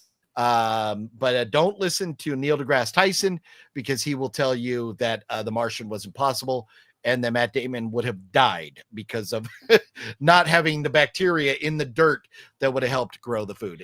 I don't like him because he said that Pluto was not a planet. Yeah, well, he's not the only one that says that, but it is funny. I believe like he was the first one to put it out there. Okay. Well, Pluto, according to science, is not a planet based on science. It's smaller than our moon. And it does, and the reason it's not a planet is that it doesn't orbit like the other planets. It intersects the orbit of other planets. Therefore, it can't be a planet. It has to be a dwarf planet or like a comet or something. Mr. Bones, what up, Mr. Bones? Are you researching Pluto now? So Pluto is a dwarf planet. So a dwarf planet. Yeah. So it is a planet. Damn that. A dwarf planet. It's not well, dwarf is offensive. So let's see. So I was just going to say, be a little planet. if Pluto was in the new Snow White, there would have been some major problems. That Snow Whitey bitch would have had some major issues with that dwarf. They would have had to they wouldn't have been able to use the dwarf Pluto. They would have had to recast and use Jupiter instead of Pluto, and then add CGI to Jupiter to make it look like Pluto. Oh God, is what they So let's way too much. Why is Pluto not a real planet? Let's see what it says. Not cleared the neighborhood of it's not cleared the neighborhood of other objects within its orbit. See, it's part of like the Kuiper belt or whatever. So it's something to do with its orbit. Why it's not a real planet. Which whatever. Take it take it or leave it. We grew up with Pluto as a planet, and I love Pluto. I love Donald and Mickey and Goofy and the whole gang. Daisy Duck. We love them all. So it was rude what they did. It is. Are we talking Mickey's dog, Pluto? Yeah. That's speaking of dwarf, have you guys seen Simple Dwarf? Woo! Yes, I have. John, have you seen that? No. Holy shit. Well, that movie is jacked up and very weird. If you do not like seeing women treated poorly, it's a dwarf who does some killy rapey things to women. It's a fucked up movie, but I think either Severin or Vinegar Syndrome put it out a couple years ago. I picked it up and I watched it, and wow, that's probably you'll be okay with it without seeing it. Yeah. So, John, what else have you got? So we're gonna get a review of Mission Impossible on your channel coming up, correct? Yeah, I want to wait for the box office. So I want to wait for today. So maybe in a couple days I'll do a I call them what are they? Short reviews. Maybe they're like 10 minutes, 20 minutes. And it will most likely be spoiler free, but it will be me talking about Dead Reckoning and Final Reckoning, and then the callbacks to the other movies, why I think it might bomb, why I think it might do good. So it would be that type of thing. So because I did a whole Very thing cool. for Dead Reckoning. I did a review of Dead Reckoning, and then when it bombed, I did another video saying why I think it, why I think it bombed, or reasons why I think it bombed, something like that. Very cool. Yeah. Liv, I agree with you. The Sinful Dwarf, it's I don't know why that movie was made, but it is pretty terrible. It's not good to women. Does Tom Cruise still run with the karate chop hands? John, we just spoke about this. John knows all about Mr. Cruise's karate chop hands running. And yeah, I like to karate chop when I run. That's how I run right there. Here, maybe I gave him a little accent too this time. Oh, can you do here? You do that hand and I'll do this hand. There he is running. There's Tom Cruise running right there. Yes, he actually trained with a professional runner, and he runs this way so he can basically, if he runs like most people, it's the air or the wind hits the hand, so it slows you down. So if you do this, it's like cutting through. So it's funny. It's something. It's something you would see like a 10 or 11-year-old boy doing, running with their fingers straight. I'm more aerodynamic. It's hilarious. Oh man. But it's very true. I did know that John was well versed in Tom Cruise's running. There is a whole video called Why Tom Cruise Runs. Oh, that's great. Movie you guys are looking forward to the most this summer? Oh, Curtis, that is a good question. Which I don't know that we can really based on what's. I don't have my notes in front of me as far as what's coming out. No offhand. idea.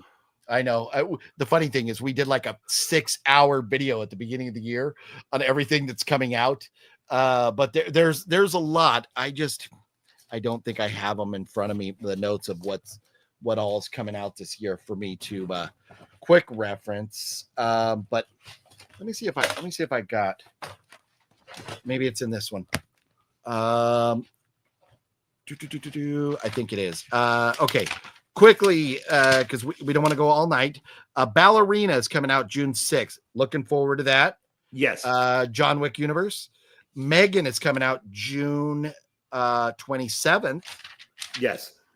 28 years later, June 20th. Yes. Jurassic World Rebirth, July 2nd. Yes. I Know What You Did Last Summer, July 18th. Yes. Nobody 2, August 15th. And Insidious Tale, August 29th. Yeah. Okay. Yeah. The Conjuring Last Rites, September 5th. There's a bunch coming out. I would say I'm most excited about Nobody and 28 Years Later. Those are my big two, probably. So, but Ballerina and Fantastic Four are also coming out. Oh, Ballerina, Fantastic Four. I'll watch when it hits Disney Plus. Yeah. I don't need any more Pedro Pascal. There you go. Tom Cruise is pocket size. He needs those karate chop hands. There you go. So, John, we should this weekend, maybe we should watch something and do a review together at your place for your channel. Sure. What do you want to watch? Yeah, I don't know. We'll figure it out. Are we watching it separately now, like this week, and then we review it, or are we going to watch it together and review it when you're here? That's a good question. What do you want to do? I think it depends on time. Okay, we'll talk off the air about that. But we will either watch something together and review it for your channel, or we'll watch it ahead of time. If it's going to be, well, because I mean, I don't want to put like on a franchise on us or anything, but we'll figure out something. Well, we can always figure out, like we did before, maybe with going to like Zia Records and all that. You picked one and I picked one. There. Okay, let's do that. We'll take one of our Zia Records pickups, and like you pick from my stack, I'll pick from your stack, and then we'll watch those and review them and do a double feature on your channel. Love it. There you go. Anything else coming up on your channel aside from the review of Mission Impossible? God, I always have stuff planned. Like I do have some stuff, some Goodwill stuff that I want to put up there. I still need to do my Marvel stuff. I mean, it's a matter of just doing it. I'm just lazy. I'm sorry, guys. Well, I think the big thing is John's links are down below. Make sure you're following him. Make sure you're subscribed. And you never know what's coming. He's putting out stuff. John, somebody once said that John was like an encyclopedia of movie knowledge. So I would say yes, that is probably an accurate statement. So you should do that. Okay, let's do this. Can we, before we go, John is sitting at 498 subscribers right now. Will two of you please go subscribe to John? His link is down below. Let's get him to 500 subscribers right now. Let's just do this right now. Be done. We'll wait. We will wait right here. Somebody go subscribe to John. His link is right down below, and then come back and let us know. And I'm gonna hit refresh. And John and I have been doing this for 3 hours now, and we both got to pee. So don't make us wait too long. It would be nice to hit 500, man. I don't know. No, dang, already subscribed, but thank you. Already. Well, Curtis is going to head over and do that right now. Thank you. Very cool. Oh, there you go. John, you're at 500 subscribers.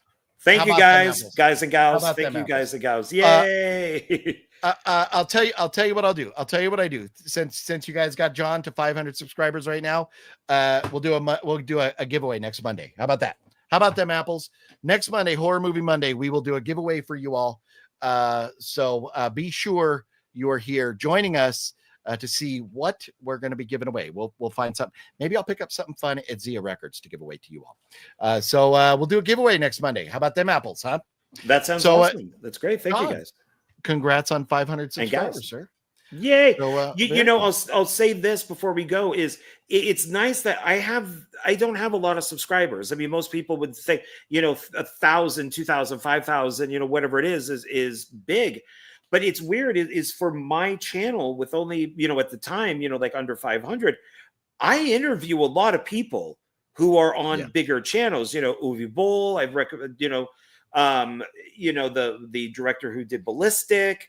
And it's just I've gotten some pretty big people, So it's nice that these people are willing to be interviewed on such a tiny little channel. So those are the people you want to interview because they're humble. They are not so egotistical that they're looking at your numbers. They're just going, yeah, let's talk. But you getting to 500 subscribers is decent. Very decent. Would also say, what do you got to say about John hitting 500 subscribers? Yeah, bitch. Yeah, there you go. There it is. Anyways, everybody, once again, happy Memorial Day to everybody out there watching. Hopefully, none of you know anybody who never made it home from war, but we know there have been way, way, way too many soldiers, sailors, Marines, airmen that never came home. So we are very grateful for them and their service today. Yes. And it is those people we honor today. There's Veterans Day for veterans. There's active duty. There's, I think like Armed Forces Day for the people that are currently serving. So today we honor those that never came home. And we have to be grateful for them. So we are able to sit here and have fun and talk movies.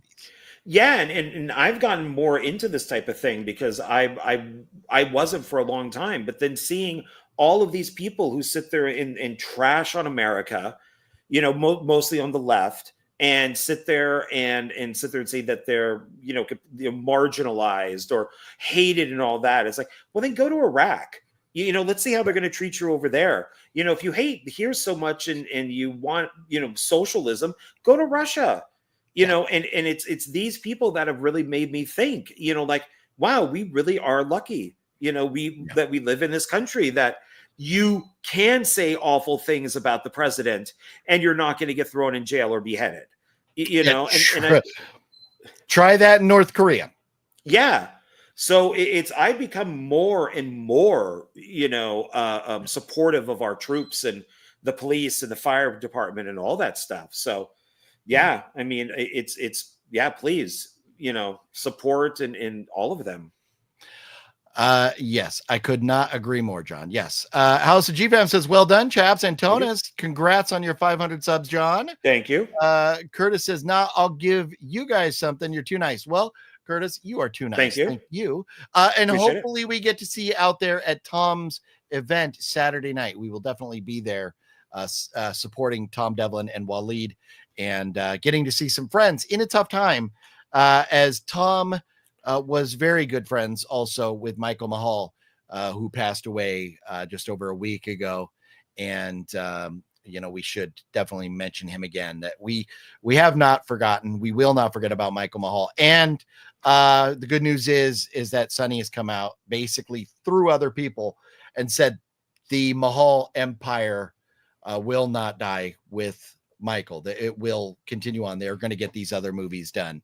And that is good news. I'm glad. I think that's what Michael would want. I think he would want his brother to carry the torch and keep going. So I think that's great news. Yeah, very much. So I think it'd be good to see, and at this time to go see Tom as well. I think it'd be nice. Just when you have time of awakening for us when we lose somebody that we care about, it is good to kind of circle the wagons, get together, and just spend time with the people you don't spend as much time with as you should. Yeah, and with being Vegas and this whole film community being interwoven, is one person passing affects everybody. So, both of us know Tom Devlin. It affects Tom. It affects me because I've worked with the Mahals. It affects even somebody like Michael Sue, who's a director and a cinematographer. And I've worked with Michael a few times.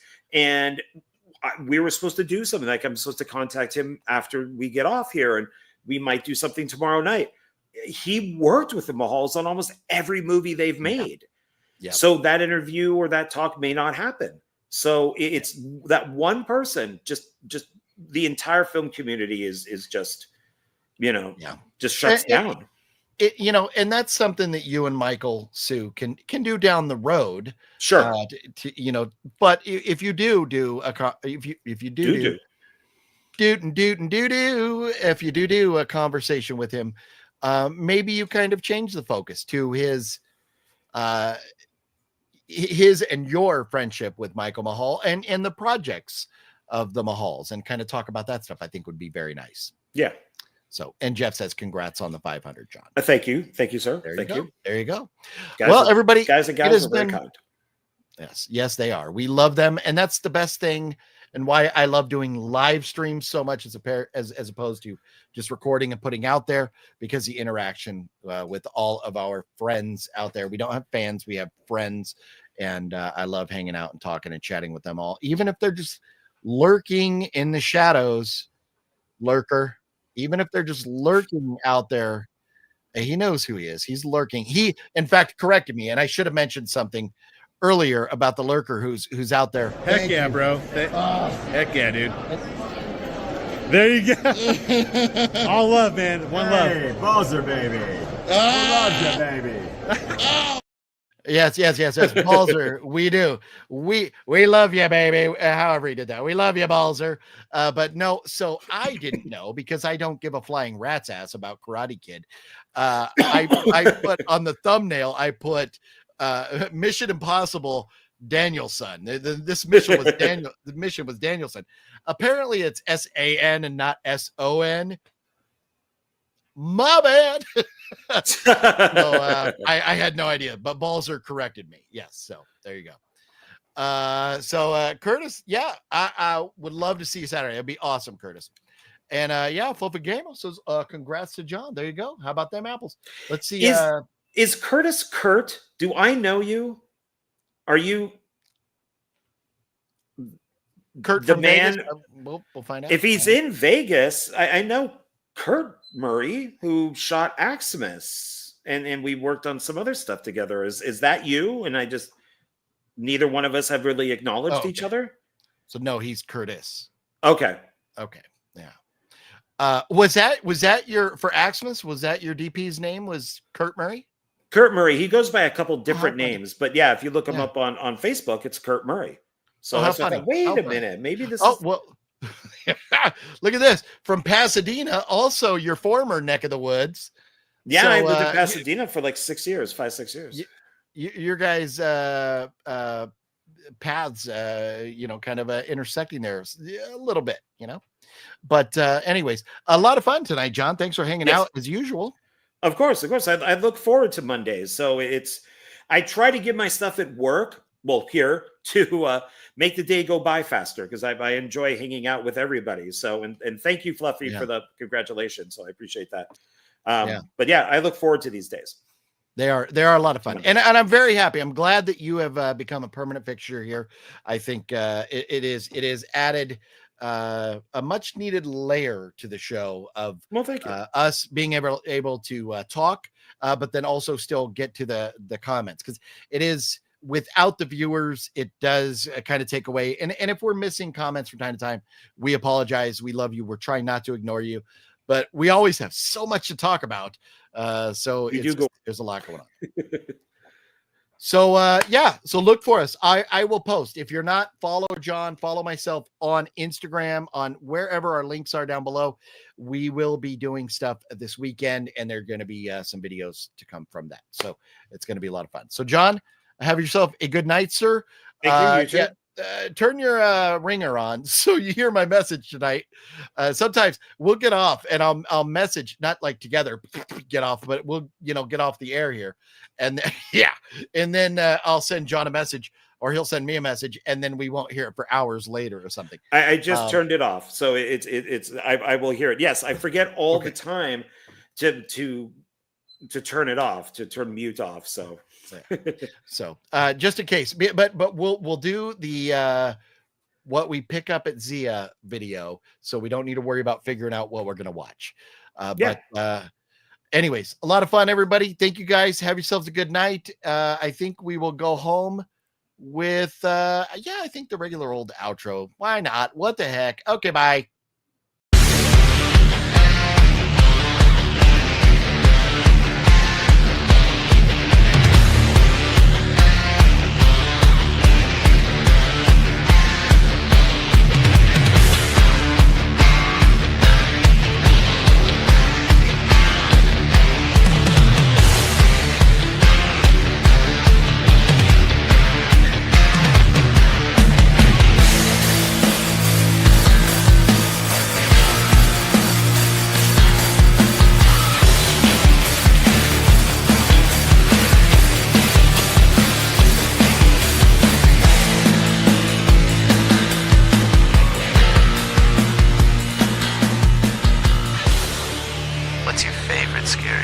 I don't know. Most of all, fuck you!